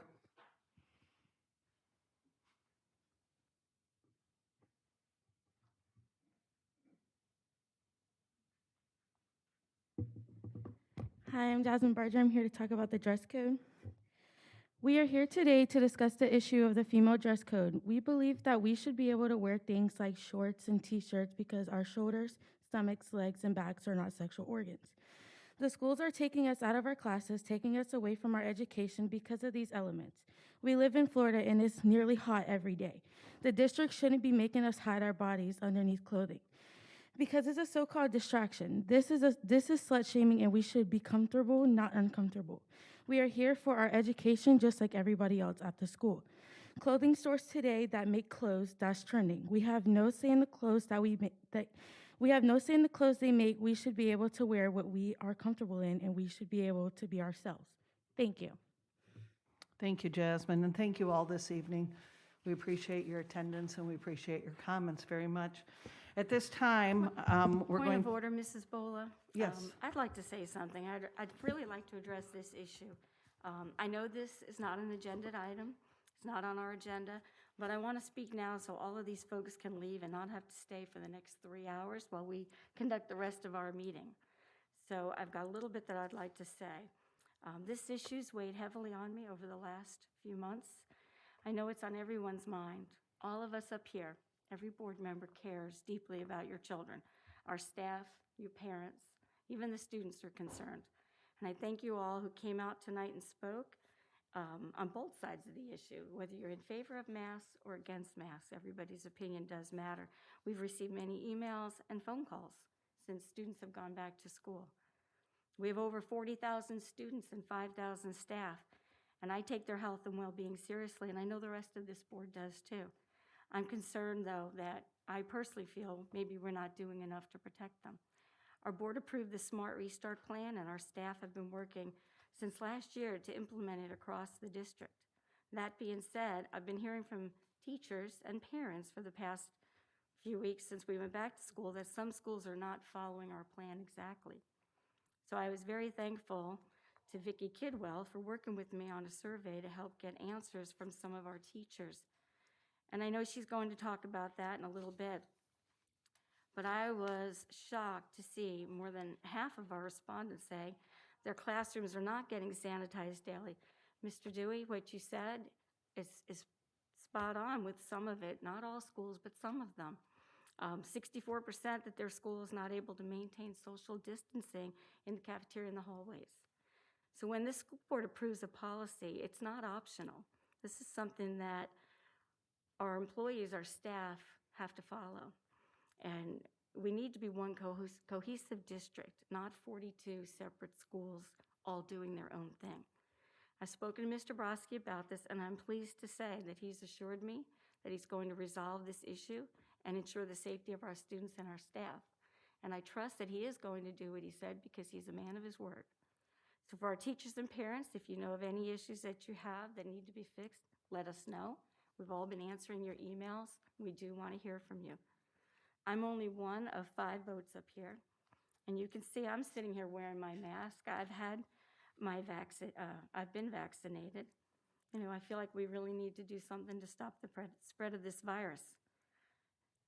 So I'd like to hear from the rest of our board about this issue and what steps you think we should take to keep people safe, whether it's, you know, increase our cleanliness, our social distancing. Is there a way of doing more for it? Whatever the county deserves, this community deserves to hear from us all in this public forum. These people came out, they took time out of their day, and I don't think it's fair to make them sit and wait for board comments at the end of the night. So I'm curious. Anybody, Mrs. Bullock, what do you think? Well, first of all, I've said it all along. Schools were not designed for social distancing. Oak Leaf has 2,600 kids. It's bigger than the university I went to, actually. It's just, we do ensembles, we do teams, we do collaborative learning, we do all those things that don't go along with social distancing. So what things can we do? Obviously, the cleaning, and I know we've been short-staffed, so that's hard, but those are the things that we can do. I do think there are several things that we all agree on. We all want our kids to be safe. The other thing we agree on is y'all don't envy us. Neither do I. The other thing is that we agree on, you write a lot of emails, and we appreciate them. I apologize that I haven't sent them all back, but I think we do need to make sure, step up our cleaning of our facilities as best we can, and I know it's difficult. And we've had so many staff members out that in elementary schools, they double up in classes, so it's very difficult. I would encourage you, though, to please take personal responsibility. If you know that your child is not well, please don't send them to school. Keep them at home.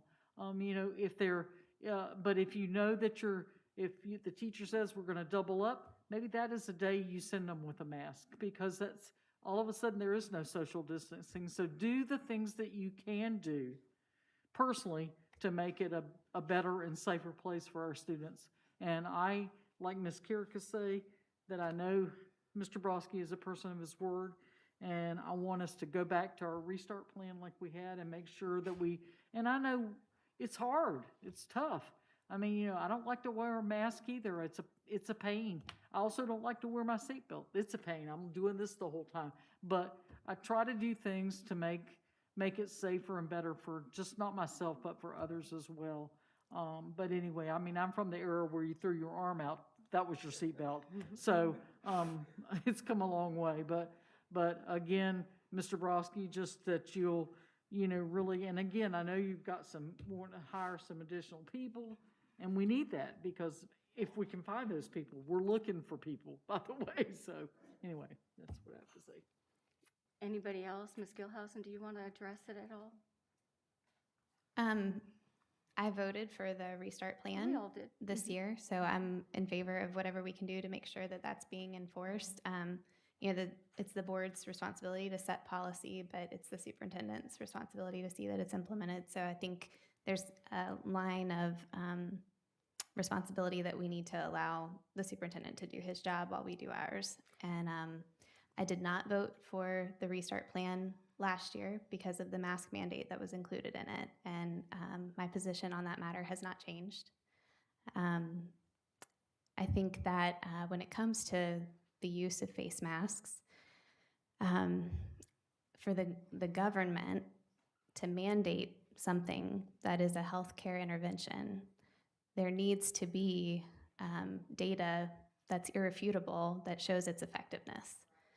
And I haven't seen a study that says, if every child wears a face mask in a classroom, transmission rate is reduced by 25%, 50%. I haven't seen anything like that. There have been case studies, even here locally, where we had, and Mr. Broski has cited this as well, a charter school that did not have a mask mandate last year. Their infection rate was no higher than the school district's infection rate with a mask mandate. So that's kind of my opinion on that matter. I know that's kind of been the hot topic of the night, and I hope that that makes it clear to you all where I stand. I think we need to do everything we can to keep our kids safe, but I think we also need to be careful that we are mindful of knowing where our authority ends. And I'm not just asking about masks.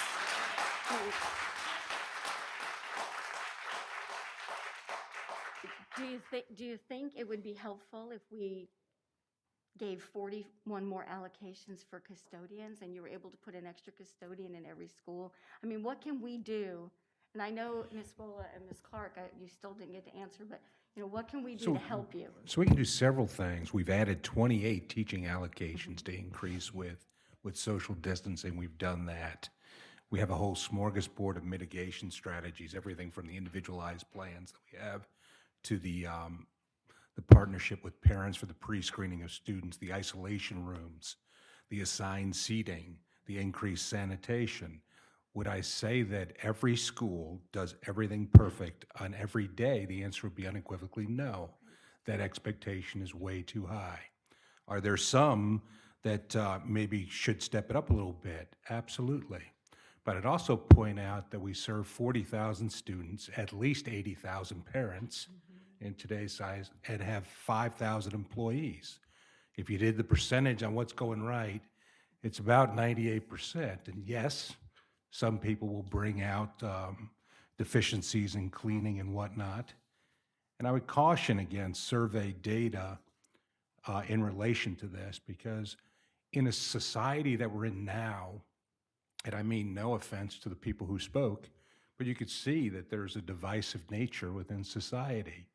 I mean, anybody that sits in this room, watch what happened tonight, cannot deny that statement, right? So why would we think that some people out there, even employees within the district, would think that more should be done? And I'm not saying that it shouldn't be, but I'm asking you to put it in perspective in relationship to survey data.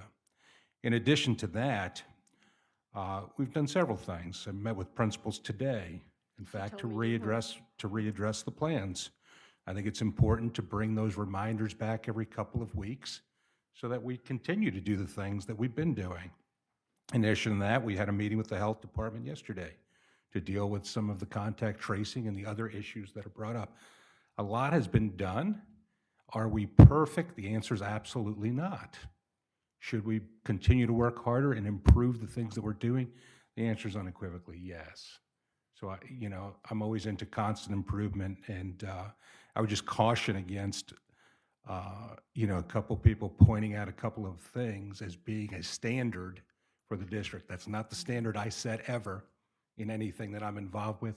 That's not the standard I'm going to set now. And I know that you're going to address all of them, and I appreciate, we had a conversation, I appreciate that you did, discuss it with your principals. Again, what can we do to help? Can we give you more allocations for custodians? Is that a help? Is that something you think you could use or not? We can always use more I know we custodians. I mean, can. if you said 40, you could say 80, you If we could say find 100, another- I'd say if- yes. At least another You one know? at every school could certainly help. You know, and I know one of the big issues for our teachers was, you know, rapid tests. You know, if there's a way to have them tested so that they are not going to work sick, you know. So we're that proud it's to immediate. announce, I was going to do it in my update, but I'll announce it now. At Omega Park, there's a new, they've opened up a testing center there. And yes, Clay County employees and students with a badge or ID, badge if you're an employee, ID if you're a student, get to move to the front of that grouping. And so we've had a great partnership with the health department. Does everything work the way it's supposed to? No, this is a complex issue. It would be really challenging to say everything's going to work out exactly the way everybody plans. That's just not going to happen in this scenario. When you take a look at the things we've done and will continue to do, can we improve? The answer is always going to be yes for me, no matter how good it is. 99, in my dad's opinion, was still room for improvement. Well, the other two board members, Ms. Clark, did you want to add anything? Did you want to? Wasn't planning to speak right now, but basically, I just feel blessed that we live in a community where we have the freedom and we have chosen not to have the mask mandate. Watching the news and some of the craziness that's going on, to the point of watching that school board member, I think a month ago now, call out children for being murderers because they didn't wear masks. Talk about ostracizing. You know, it's like, have we lost our minds? If I knew that the mask worked, I'd say go for it. But there's too... Excuse me, sir. Thank you. Sir, you don't have the opportunity to speak right now.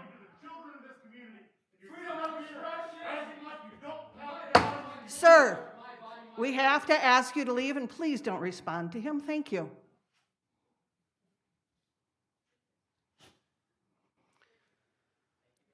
Anyway. Thank you for not speaking out. I appreciate it. We've learned a lot in a year. We have treatments that we didn't know about before. We've got protocols that have been written by the CDC in our hospitals that we're learning don't necessarily work. And people are getting smart and learning about drugs that do. And I'm glad that people are being advocates in those hospitals. And I think this is a great opportunity for us to learn about immune therapy and how we need to make our bodies stronger to fight these viruses, because this is not going away. It's going to keep changing, whether you feel that it was biomedical warfare, whatever position you take, whether it just happened in a lab, that doesn't matter. We've got to deal with it.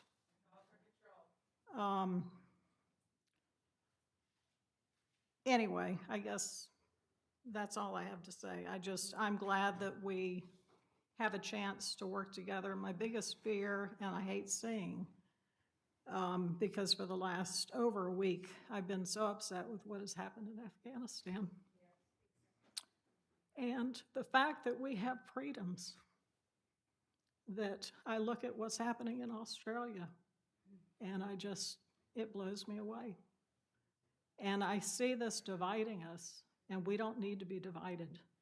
We need to be together and work together to do everything possible to keep our schools clean. We're gonna do that. That's obvious. But it's like getting school bus drivers.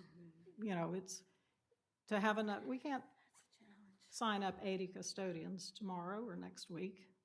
You know, people have got to be willing to do those jobs, just like drive a bus. So we're hurting in restaurants everywhere, getting people back to work, wanting to work. So anyway, sorry, didn't mean to, but I just want us to work together and get solutions together. Thank you, Ms. Clark. Appreciate it. Couple of quick comments. Since we're making comments now regarding the comments that were made instead of at the end of the meeting, first of all, thank you to the students who spoke this evening. And having been a former teacher at W.E. Cherry, I'm incredibly proud of you for speaking up tonight. Thank you very much. I know that took a lot of courage, most definitely. So thank you for stepping up. We got a letter from the Chancellor today, Chancellor of Education. The mask mandate and the parents' choice is still a law, and we are following that law. We made that, Ms. Karakas, you mentioned that. Yes. Excuse me, I'm not done. Save it for when I'm done and show me with your ASL. Thank you. I'm a former teacher, trust me. Ms. Karakas mentioned this, I think, at our last workshop. We are following the law. Whether we agree with that law or not is, frankly, not up to us. As 5 school board members, we are in the position that we're in. We need to hear from all folks. Unfortunately, a lot of people thought that now that the comment or the notes made by the judge are official, that therefore everything is off the boards. Unfortunately, that's not the case necessarily at this point, so we are still following the law. In my comments after the last meeting, if parents want children to wear masks, wear a mask. I choose to wear a mask. Hey, I'm old. I don't mind saying it. I'm also vaccinated. And a lot of people say, well, if you're vaccinated, then you shouldn't have to worry about it. I do. And I'm doing it for myself, and I'm doing it for all of you as well. In regards to the questions or the comments made earlier regarding our social distancing, we are able to social distance in this room. And when we are able to social distance in a classroom or in a facility in a school, it's my understanding, and I'm hoping that Mr. Brodsky is following through on this, that we are able to social distance. Do we wipe down every chair or every desk after every student? My daughter's a high school teacher. She has 6 different classes a day, and yes, she does. And she has the students trained so that when they walk in, they grab, it's not here necessarily in Clay County, she's in Seminole County, but she has the students trained so that they can help themselves stay safe. Part of all of this is also teaching our children. I agree with the social emotional concerns that families are facing. When we went virtual on March 13th of last year, my initial concern was for those children who are afraid to be at home. So many folks talk about the fears at school. There are so many children that are afraid to be at home. And I was concerned for those children because they didn't have the safety of school, which I experienced as a teacher. So whether you mask or not, I am hoping that all teachers mask if they feel insecure in their classrooms. If a child cannot understand you, they will tell you. If a particular child needs to see a smile, they will get it. And yes, you can smile with your eyes. The bottom line is, it is a very emotional choice. It's an emotional choice for all of us. And obviously, from the gentleman that was leaving, it's an emotional choice that we are all taking very seriously because we're dealing with our children, which are our most precious asset. And whatever we can do for those children, from your perspective as a parent, from my perspective as an educator, we're going to try our damnedest, pardon my French, to keep them as safe and secure as possible. With that, I have one more thing. yes. And I just want to say thank you to our board that we can talk like this, that we can review this. And I did want to cover this while we have all these people in the room. And I've always governed myself by asking, is this in the best interest of our children? And are we prioritizing the classroom? And this is what worries me. You know, at what point do we say we're not doing enough? 1 in every 482 people in Florida have died so far from COVID, making it the number 4th killer in Florida. At what point do we do more to prevent the spread of this potentially deadly virus? So I don't believe that we're doing everything we possibly can to protect our students, and it worries me. Madam Chair, I just want to thank you for allowing me this point of personal preference. Thank you. You're welcome. Moving on with the adoption of the consent agenda. Items withdrawn, we had C14 withdrawn, and we pulled C3 for discussion. And I want to make this comment. This item has been pulled to discussion because the intended attachment was not included. And those of you who walked in and saw these stacks of paper in the back, this is the intended attachment. Physical copies have been located in the back of the room. Good cause exists to exercise under Florida statute 120.525, parentheses 2, to permit a substitution of backup materials to correctly reflect the intended action. With that indicated, do I hear a motion to approve the adoption of the consent agenda? I so move. Ms. I'll Bullock second. moved, Second. and Ms. Gilhousen seconded it. Is there any discussion? All in favor signify by saying aye. Aye. All opposed, nay. The ayes have it. The motion carries. The consent agenda is approved. And Ms. Kidwell, please bear with us. We're going to take a 10-minute break at this point after we vote on our computer here. And we will re-adjourn at, it is now 7:51. We're going to re-adjourn at 8 o'clock. Thank you.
We'll give it another minute. Ms. Gilhausen and Ms. Clark, please come back to the dais.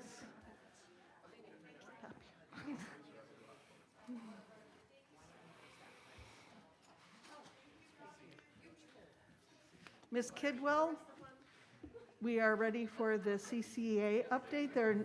I've already mentioned the item pulled from the agenda, and we are ready for the CCA update. Thank you. Somebody tall was here. Geez. Feels like this night has gone on for a really long time. Can you pull the microphone on, please? I mean, if Oh, it's, is it not on? Hello? Is it on? Hello, hello? Okay, Vicki Kidwell, this is the CCA update. I want to thank you for asking me to speak here tonight and allowing me to give you the teacher's perspective. Our teachers' voices are in my ear constantly, and I know many of you get the phone calls as well, emails and text messages, all hours, because the anxiety is real. And I think, you know, that walk a mile in someone's shoes, that's why I'm here. I'm here to show you what they're dealing with. And all of this is just noise, because our teachers are who we need to listen to. They are in the trenches. So I want to give you, I started out at the comment time. I wanted to read you one of the letters that I got. And I want you to understand that we have to do more than we're doing now, because our teachers are telling us it's not enough.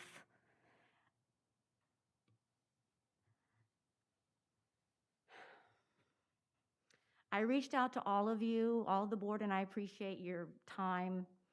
I've talked to Mr. Brodsky a lot, and these are hard conversations. I know we don't always agree, but there's some things that we can find compromise on, and when we can do that, we have to take some actions.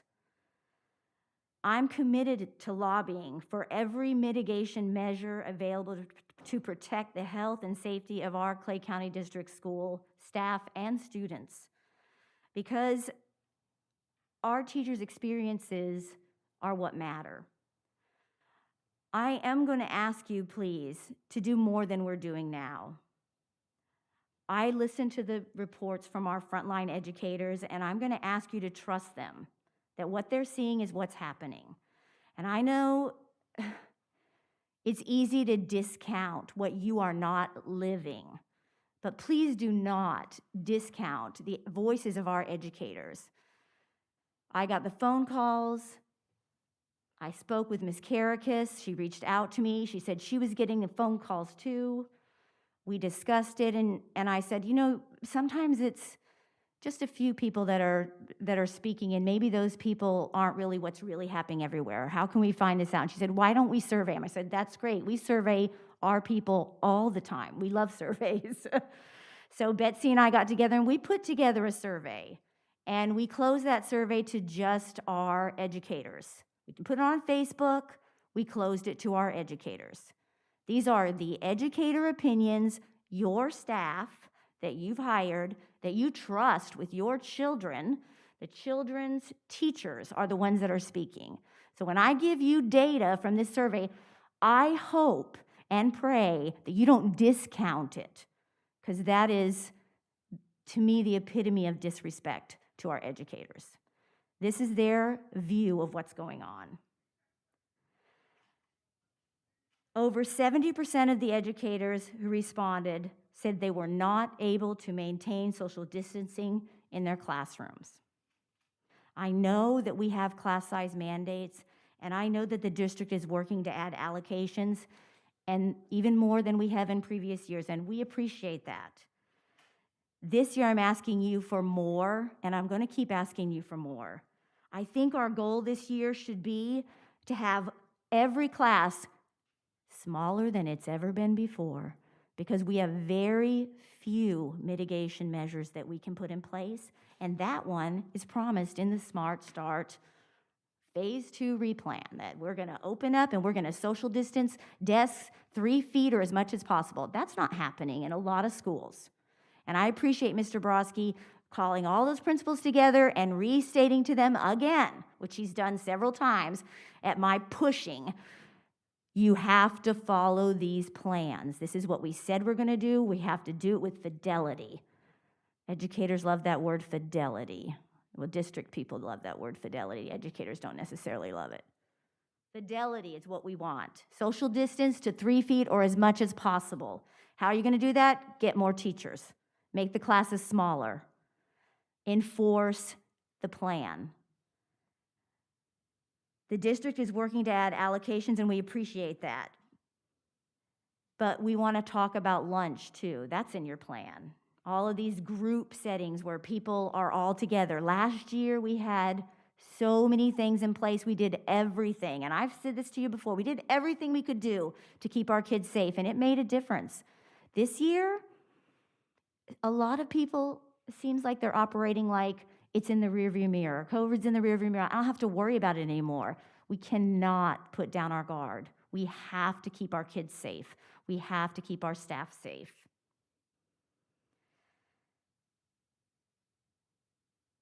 "64% reported they could not maintain social distancing in the cafeteria and hallways. Enhanced cleaning is in every school's COVID safety plan, but the reported reality is 71% say sanitizing classrooms in between classes or during the day does not occur. 55% report their classes are not getting sanitized at night. We understand that custodian issues, that's always been a problem for us. There's a severe shortage of all of our support staff, and even our educators, there's a shortage. It's not a new problem, but we can't just say we're doing the best that we can do. We have to be innovative, just like we were when this first came out in 2020. What are we going to do to keep our people safe? We invented things. We have to do a better job. To ensure adequate personnel for cleaning, every option should be explored. The district maybe should provide bonuses so they can get new people to hire. Maybe they should employ temporary work outside to fill the shortages. It's not up to me to come up with all those ideas, although I'm happy to throw them out at you. We have to do better. Many in the community and even in our schools want to believe it's behind us. It's not. Masks are highly recommended and encouraged by Clay County District Schools. In practical terms, that means highly encouraged and recommended. It means they're not really wearing them. 68% of our teachers responded in the survey. They do not feel safe at school. They feel less safe than last year, less safe. Educators report that multitudes of staff and students are out sick or quarantined. They wonder who's going to be next. How bad will it be? Their anxiety is high, their fear and the reality of the risk is being hidden. Information is delayed, scarce, and often non-existent. Educators tell me they can't get subs. They're covering other classes daily, combining classes in the media centers so one teacher can cover multiple classes because of shortages. People are out because they're sick and quarantined. This is real. Is it any wonder that 68% of our teachers favor reinstating a mask mandate? They felt safer last year. To our staff and our schools who deal with multitudes of students every day, it feels like they're on a bullet train, heading for a cliff. And many can see the edge approaching. They're pleading, they're emailing, they're calling, and some are yelling, "Put on the brakes, change tracks. Give us some safety." But they feel like no one is listening. I'm asking you, please, do not discount their voices. Listen. 67% respondents do not feel safe at school. They call me and say, "I'm thinking about resigning. I want to retire early. It's not worth it." How are we going to keep our schools open if we let that happen? A massive 72% of our respondents do not feel their students are safe. at school, in our schools, and we promised their parents we would keep them safe. Everything in that Smart Start replan, we have to do it to fidelity. And so I'm going to ask you a couple of things. Here's my asks. They're counting on us. Please make sure that all protocols in that plan are strictly followed. You've approved them. They need to be there. I've heard that there's not PPE. I've told Mr. Brodsky about that. He's like, I don't know why that would be so. I'm just telling you, this is on the ground, in the trenches, teacher voices. We have to follow through on this.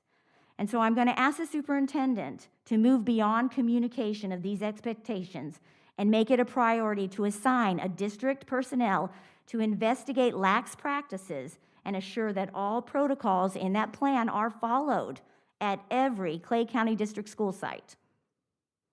So when we get those kind of reports, it needs to be followed up on, not discounted.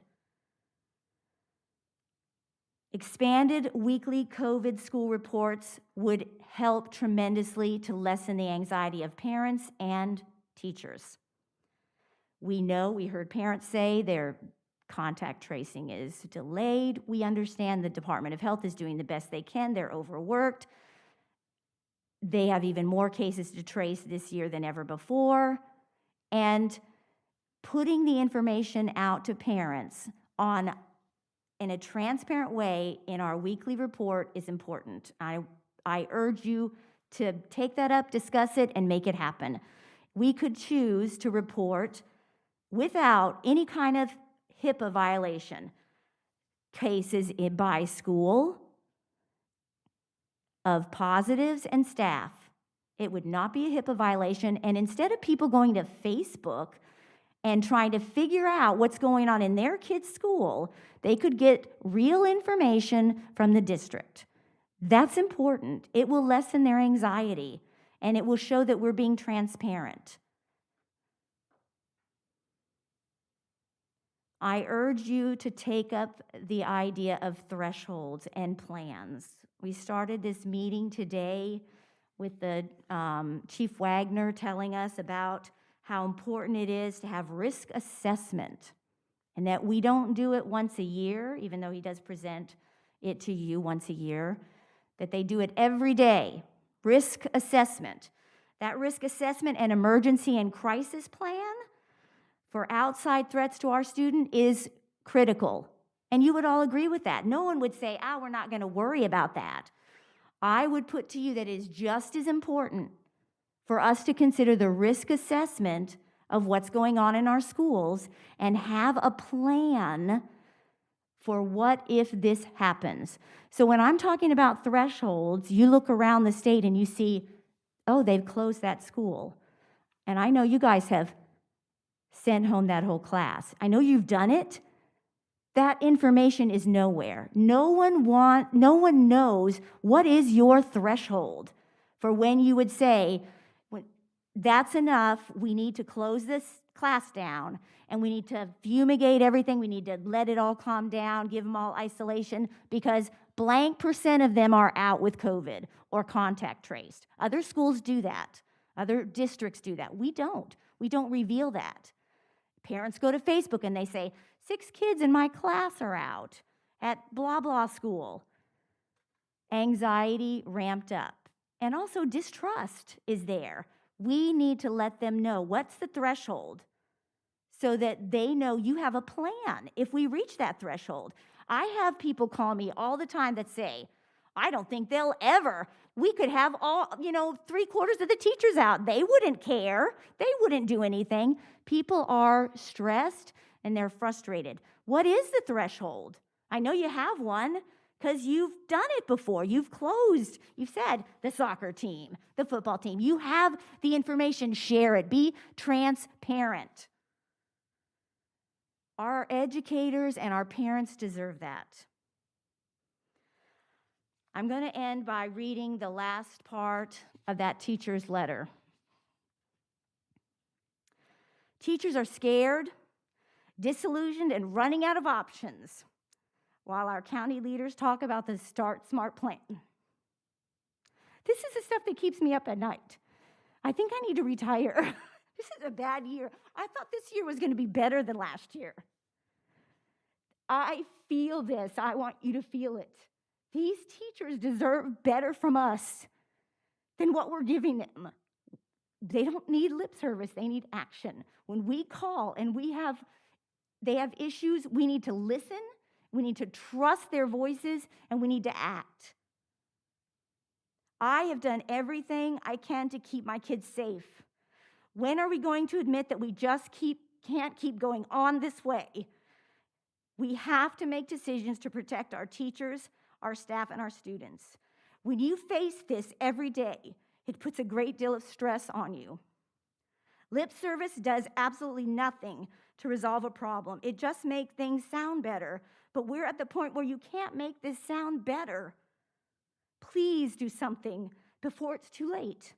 My nightmare is for one of my kids to lose their life to COVID. Please do something to resolve the situation before that happens, not after.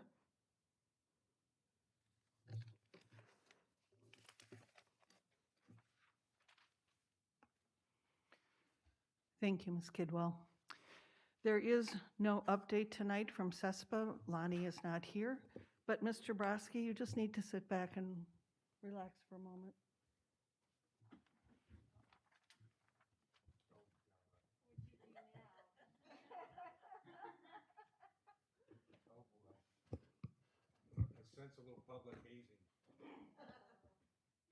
There is a policy against bullying. Public hazing? You can I'm just saying that. give me 3 minutes if you'd like. It really is different from talking on this side of the podium, by the way. When folks come up here. My name is Mary Bola, and my address is 900 Walnut Street, Green Cove Springs, Florida. Mr. Broski, you have recently accomplished something that warranted some attention. Back in February of 2020, we were facing the loss of our superintendent and a transfer to Hillsborough County. Governor DeSantis appointed you to the role of superintendent of Clay County Schools, and the ride began. Your first meeting was in early March of 2020, and by the 13th of that month, everything changed. You led us to a complete transfer to online education, which had not been done before, and you all, meaning the entire district, worked diligently together to complete the school year. Our graduations were somewhat later than normal, but they did happen in July. And in May of that year, you made probably the best decision during all of this, to marry Sue, a most intelligent and beautiful woman. No comments? You know I've got to comment on that. That is 100% true. Do I get an amen out there? Amen, amen. That's right. Love you, sweetie. So throughout all of this time, you were filling in for the former superintendent. In August, you won the first of 2 elections, the second, of course, in November, to become our official elected superintendent. In August, we also started our school year somewhat later than anticipated, and once again in a fashion not attempted before. The choices were brick and mortar, one Clay Online, and Clay Virtual Academy. You had your hands full. Fast forward to May of 2021, and we're completing our school year with graduations and preparing for the summer to work on the COVID slide, helping students recover from missed classes and learning opportunities. And then this year begins with further directives from the governor, Commissioner of Education, and today the Chancellor of Education, all while planning for growth and development throughout this county. So yes, you've accomplished quite a lot in the past year and a half, but you, as the consummate professional that you are, went even further. You attained the Florida Superintendent Special Certification, which includes an extensive training program in school law, school finance, student achievement, and core concepts of leadership. We don't want to know how much Terry Dennis did for this, but so you just, keep it to yourself. Nothing. Thank you very much. Okay. And we'd like to present you with a token of our congratulations in achieving this certification during a most, and yes, I'm going to say it, unprecedented time. And in true New York fashion, it's a big apple. So come on down. I'm gonna say I'm embarrassed. Oops, it's upside down.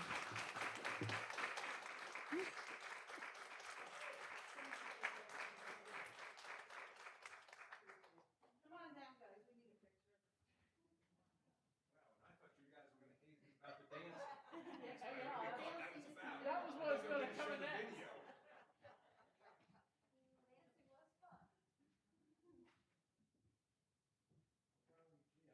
It's a big apple, Miss Karen, just like the New Yorker.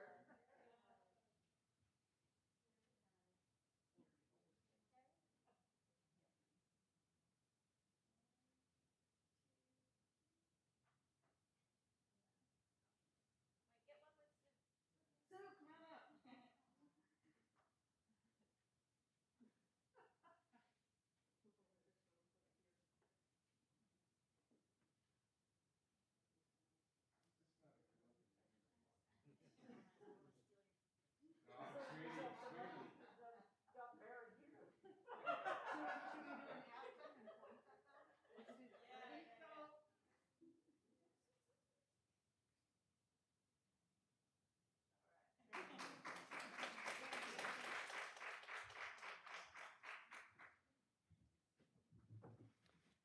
And now for the superintendent's update. Thank you.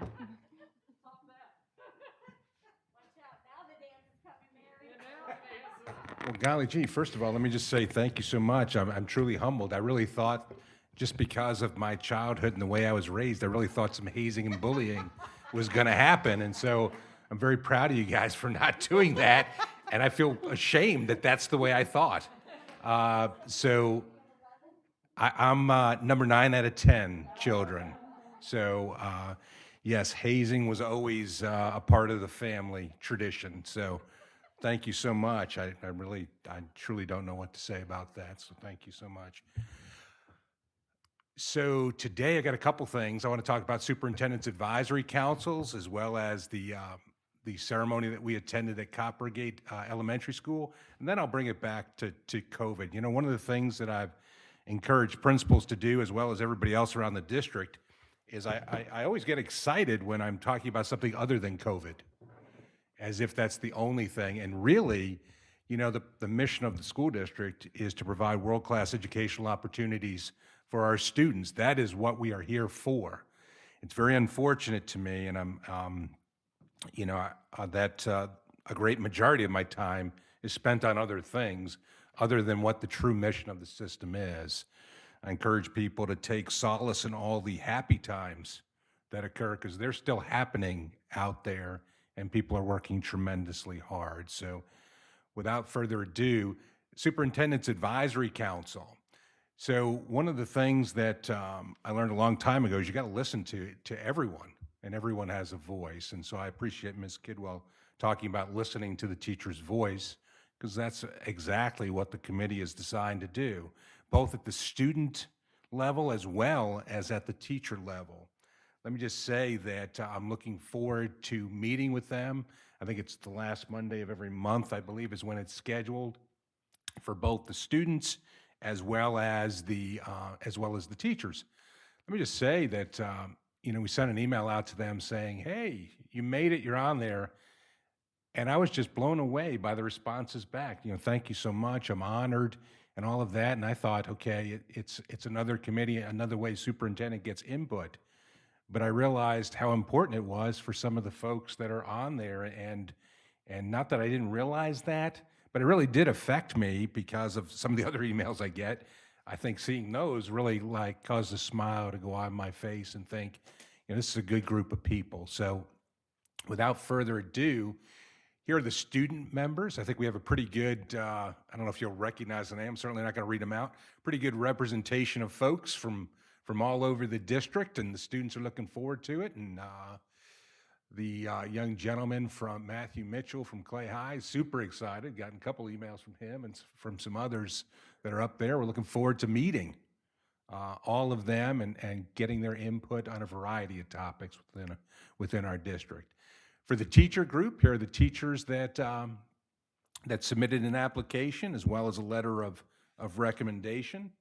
and they're up there. So, you know, the purpose of both of the superintendent's advisory councils is to simply gain input from everyone, and that's what the attempt is with those two groups. I'm looking forward to meeting them later on. I think our first meeting's 27th, I believe, is our first meeting. Now, the ribbon cutting ceremony at Coppergate School of the Arts. So yes, while Miss Bolas stayed to high standards, and I'm proud of her and the board, I, on the other hand, did not stick to those same standards because I just had too much fun, you know, in a world in which, you know, there's so many serious topics and everybody takes everything so seriously. For me, it was great to see students there smiling, great to see a teacher there smiling. Everybody was having a good time with that. You can see some of the pictures there. I think that there's a video here, so I don't know how to play that. Somebody's going to play it. And let me just say this, I hope nobody injured themselves because Chris Isaias will be reporting it. So let's see if we can. I'm so excited to be here at Coppergate Elementary School, School of the Arts. Today is the grand opening of our dance studio here and the hiring of our dance teacher. It's so important to support the arts, and I'm proud to be here for this opening today. This is a project that has been a few years in the making as we've been continuing to build our arts program. When the survey was sent out to parents, when Coppergate was first going to become a School of the Arts, the number one requested art was dance. But dance requires a lot of infrastructure, and so it has taken us a little bit of time to get that infrastructure in place, especially amidst a pandemic. But we are so excited that today was that day and that we have the opportunity to allow our students to experience the gift that does come with dance. Not only has this school excelled in the arts, but they moved their school letter grade from a B to an A in the middle of a pandemic. It's a great school with a lot of great teachers and a lot of great administrators making things happen for children in Clay County, and I couldn't be more proud as superintendent.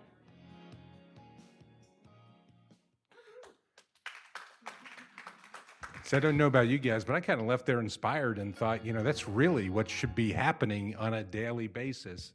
And it was great to see them, great to see everybody at that event. And so don't worry, I didn't put too much video in there because I was the only one going in the wrong direction. And I'll self-confess to that. I did not realize what direction we were turning in, but it was a good time, you know, nonetheless. Now to revert back to other topics, you know, obviously being superintendent's a very serious business, and we care about the health and safety of everybody, all stakeholders, our staff, et cetera, and of course the children that we serve. There's some information, and I think one of the most frustrating things about the whole experience over the past year and a half has just been the misinformation that's out there, I guess I should put it that way, relative to the virus, and the fact that it's not as clear cut and as easy as people would like it to be. And while I'm sorry that it doesn't work that way, life really doesn't work that way either, right, in the big picture of things. So that is the decision tree that you can barely see on the left-hand side. It's on our website. That's the one that came about from the state rule signed by the Surgeon General for the state of Florida, and it has to do with the quarantining of students as well as those students that can test out of quarantine with a negative test result. That whole process and that whole idea is something new to the system this year that didn't exist last year. We had no policy in which students could test out of quarantine with a negative test result. Another challenge that happens from all of that was not present last year is the use of home tests. And so folks are using home tests, and those home tests, you know, a person might test positive on a home test. You know, one of the challenges of that is the health department naturally, as a good partner, would like to put out accurate information and not information that's either hearsay on a Facebook group or anywhere else. So one of the things that they do require is a positive test, one that's given from a health professional that goes through a lab and then is reported to the health department. One of the challenges that you can see from this particular chart is that a person can test out of quarantine as well as the quarantine time has been reduced from the previous year, giving the appearance that contact tracing is not happening at the same way that it happened last year. Well, in last year, when the quarantining time was 14 days, and a person gets contacted on day 7 from the first exposure, by the time they figured out and said, hey, I'm not feeling well, I think I'm going to get tested, then they actually get tested.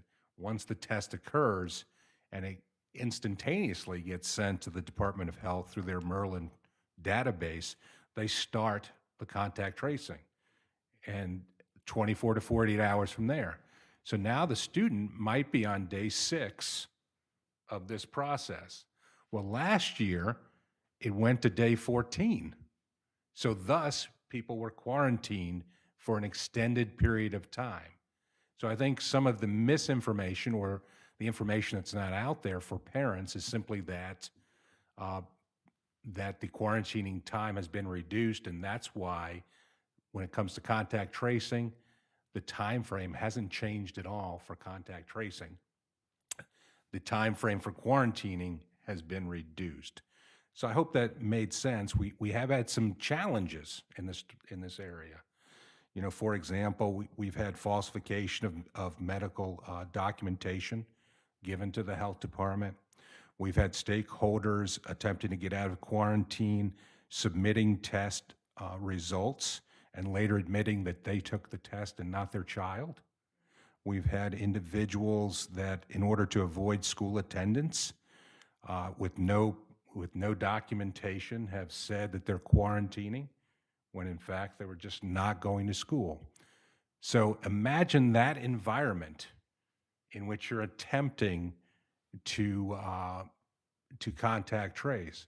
You can see the reason why the health department that has the statutory right or the statutory ability to quarantine students, that's put to the health department, not the school district, has challenges with that environment. Nobody can deny that all of those things are occurring. So we've had a great rapport with our health department, and we believe them to do good work. They're increasing the folks that they're dedicating towards this, and we're looking forward to having some additional help on the school district side relative to quarantining. So when folks go to sources of information, I would encourage them to find sources of information that are accurate, not necessarily what everyone is saying out there when it comes to the virus. So as a district, you know, we've put many mitigation strategies in place. The use of face coverings is one strategy, one mitigation strategy out of many mitigation strategies.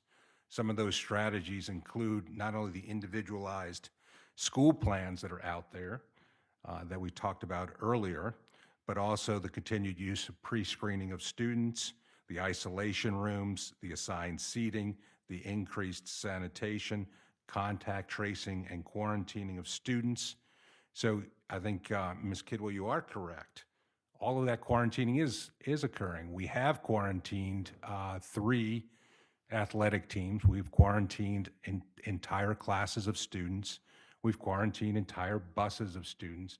All of those people that were directly impacted by that medical information were contacted about that situation. So the de-identification standard of people of medical conditions has been maintained.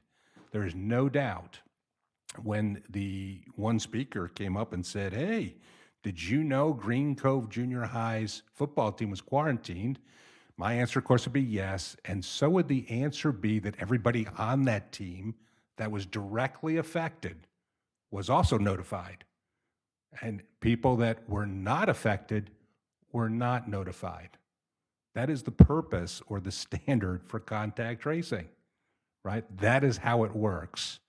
When it comes to the identification of school data, Last year, the state did produce a dashboard by school, as Ms. Kidwell notes, through our partnership with the health department, which is not atypical of other districts, and probably Nassau is probably the closest one to us, that issues that in the same exact manner in which it is. You know, we're all for transparency, but we want accurate information to be communicated to people out there. So we've done many other things that are related to the virus that I would go on the record to say. Some of them include meeting with our health department and increasing staff related to that. We've met with principals yesterday in order to review protocols, but I would also kind of put the challenge out there because, you know, I've been around a long time and principal of just about every place here except for Keystone. I can never claim that I was in Keystone. But every other community, Oakleaf, Middleburg, Orange Park, Green Cove, I think I'm hitting all the majors here. I've been in every single one of them. And I've been in human resources for a good number of years before taking this job. And I would just say that, you know, we want to listen to everybody, but we also want to provide context to the situation that's going on. I'm not diminishing survey results that you had, but I start to instantly say, okay, if you believe that somebody is not doing their job, I want the name of the individual to give a general information and say, hey, I don't think they're cleaning schools at such and such is not good enough. Okay, one of the biggest frustrations in my HR world was, oh, well, we think this is happening. Well, we think that's happening. Well, that's great. Give me the name of the individual. I'll address the individual. You don't go after everybody when most people are doing the right thing. And so I would ask for that help. In addition, I would also point out that when you look at the numbers involved in this, and you know, I certainly like using data, but the number of people that make a particular claim versus the number of people that aren't making that claim, it's important to know that the total context of data. So I'm not disputing anything that was said by anyone. That's by no means, that's not the point to that, is I'm simply asking people to put it in context. Okay, when we look at the number of students that tested positive, I openly share that number, and I don't shy away with saying the number. This past week was 231 was the number of students that were tested positive, confirmed positive cases in Clay County. Is that number higher than the same time last year? The answer is unequivocally yes. The virus is more contagious, therefore more students are going to contract the virus. When you look at the percentage of students that's 0.0058 of our total population, so that's almost 0.6%. So, you know, I just ask for context in all of this. You know, I think anybody that's worked with me know that I have a servant's heart when it comes to everybody, and I try to help everyone. You know, it doesn't matter, and I certainly have helped, you know, people just recently. And so I'll continue to do that. At the same time, I just want to put everything in perspective from a different view or a different seat. Do we need to continue to work on all those strategies? The answer is unequivocally yes. Are we going to continue to do that? Yes, no doubt. You have my commitment to do that and to continue to do that. What I don't think is effective is just to say, hey, we need more of this, we need more of that. If there is one school that is an issue, I ask to know that school so that I can deal with that issue. And to make the assumption that nobody is doing it would be defaming all those people that are doing it, right? So that's my perspective on it. And I certainly meant no disrespect or anything like that. I just think when I listen to conversation, I always try to put it in context to say this is what's going on. So I'm proud to say that we do have a good relationship with our emergency management folks, and that's the new testing center that opened up at Omega Park. we're hoping to get another one in Green Cove, but you have to have so many people go to this one in order to qualify for another one.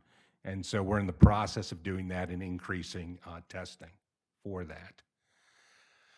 I want to remind everybody, I think I heard Miss Bullock say, hey, if your kid's sick, don't send them to school. That would be novel because unfortunately, people are sending their students to school. Yes, Ms. Caracas?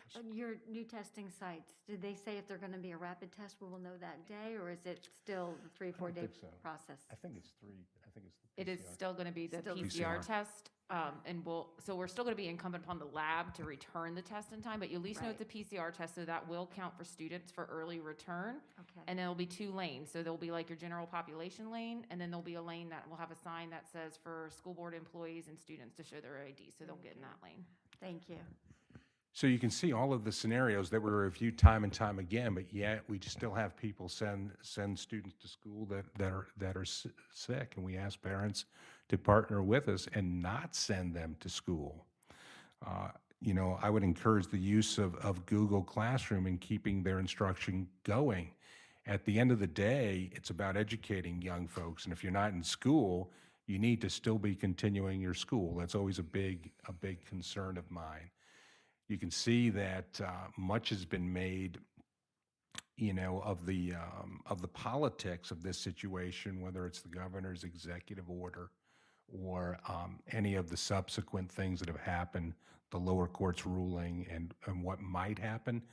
The role of the superintendent is to be in the middle of all of that and make the system run with good old-fashioned common sense and rational decision-making. And I'd put up what we're doing in Clay County against anybody, you know, in the state relative to good old-fashioned common sense decision-making. With that, I yield it back. Thank you, Mr. Broski. Moving along. Let me get my list here. We are moving to the discussion items. And under D1, it's the Clay County School Board Attorney Contract Renewal. It's submitted by me. We are facing the December 31st end of the contract for Mr. Bickner. And I submitted to each of you the former contract and a new contract that Mr. Bickner and I worked on together along with Mr. Broski. And I will open this up for motion so that we can discuss this. I'll move approval. Second.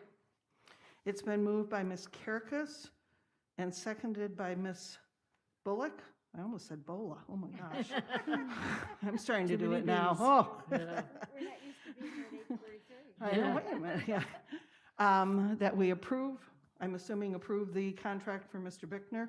Notice that the new contract is stated for 2 years, not 3. And there was some discussion within it as well for, at some point over the next 2 years, possibly adding an associate and working more closely with contracts, et cetera. And that's something that we would discuss as we move forward. So, open it for discussion. Well, I like what you came up with, Mrs. Bola. I know you guys collaborated on it. I personally think the idea down the road of, as we grow, of growing that to a department makes sense. I wish it were longer than 2 years. That's about all I have. I'm happy with it. Any other comments from anyone? Just a quick note, the 2 years is an industry standard. I got a number of contracts from other school districts and was able to look at some of the changes, some of the other information. And there's, some of that is also in reference to legislative law, basically, as to what we can offer or what we are required to offer as well, so. Well, I didn't have a problem with it. I was just. Okay, no, I just wanted to back that up because there was much thought that went into all of this. Any other comments or questions? I appreciate your work on this, Ms. Bola. Thank you. I appreciate it. So, all in favor of renewing Mr. Bickner's contract, please signify by saying aye. Aye. Aye. Any opposed? No opposition. The contract passes. Mr. Bickner, you're stuck with us for the next 2 years. Should we say congratulations or deepest condolences? I'm not sure, but we'll work on that, okay? Yeah.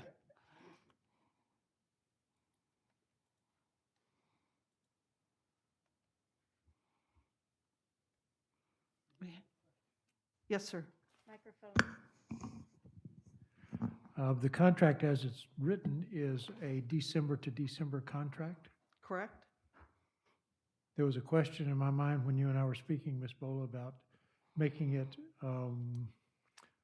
a November to November contract. And the reason being, because the new board, whatever the board is in 2020, would come into existence in November. At this point in time, we have approved I rehiring understand. you. And we're good. And so the contract itself, is there normally we have our reorganization meeting in November. Right, but it's a 2-year contract, so Correct. it wouldn't apply for the incoming board for Well, next we year. always right? 2022. reorganize though. Right. So, yeah, So that's it's what I mean. going to be I mean, 22 and it's- 23. So Right. it would apply. Well, we reorganize every November. That's right, whether it's I mean, election we, year or not. Mhm. yes. So that's something that can be left up to discussion, thought, if we want to change that. We also moved up the date, if I'm not mistaken, of your evaluation to the October date, as I recall. And either way, if we decided to keep an October date and move that contract to November, it's almost like 6 of one, half a dozen of another, because we would go through to December at this stage of the game and pick up that December contract I think starting for the December, next 2 years. I think that's a good time frame, just because it gets us through the end of the year. Yeah. Um, I'm good with that. It was, the only reason I brought it up was because you and I had discussed it. so it Absolutely. made And I think I brought it back everything else up, is yes. Completely happy. Well, I don't think you'd want to have to worry at a reorganizational meeting about having to deal Right. with an attorney contract at the Or same going time. into the Okay. holidays, trying to, if he Exactly. resigned, trying to find Right. somebody to, we went, I feel like we went through that with Dagada, didn't we? Didn't we have to do interviews over the holidays? We were soliciting, We did. I think it was, and we had a hard time We got getting that package just before applications. Christmas or right, Yes, yeah. I think, Yeah. I think it would be We better to did. go through December. I think so too. Okay, we'll leave it as December is to then. December is good. Sounds Thank you. good. And in comparison to the last contract, Mr. Bickner knows that everything will be typed in this coming contract. Nothing will be handwritten. That's one of Mrs. Bola's pet peeves. Okay. Mr. Bickner, oh, I'm sorry. Nope, there are no human resource special actions. And we still have one item from the personnel consent agenda.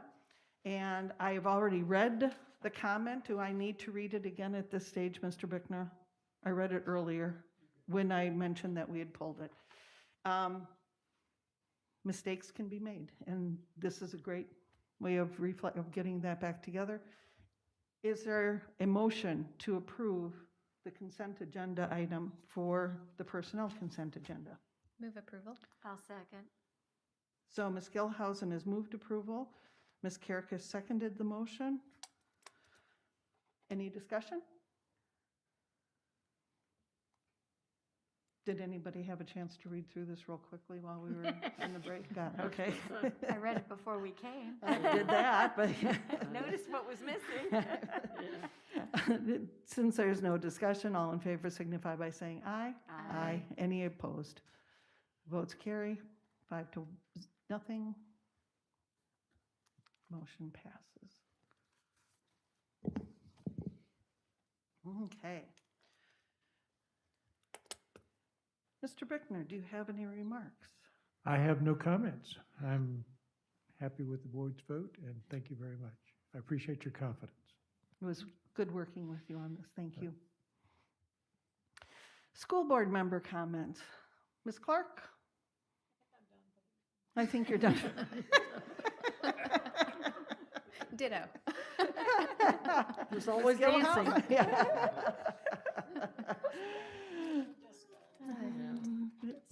Ms. Caracas. I just want to reach out to Vicki.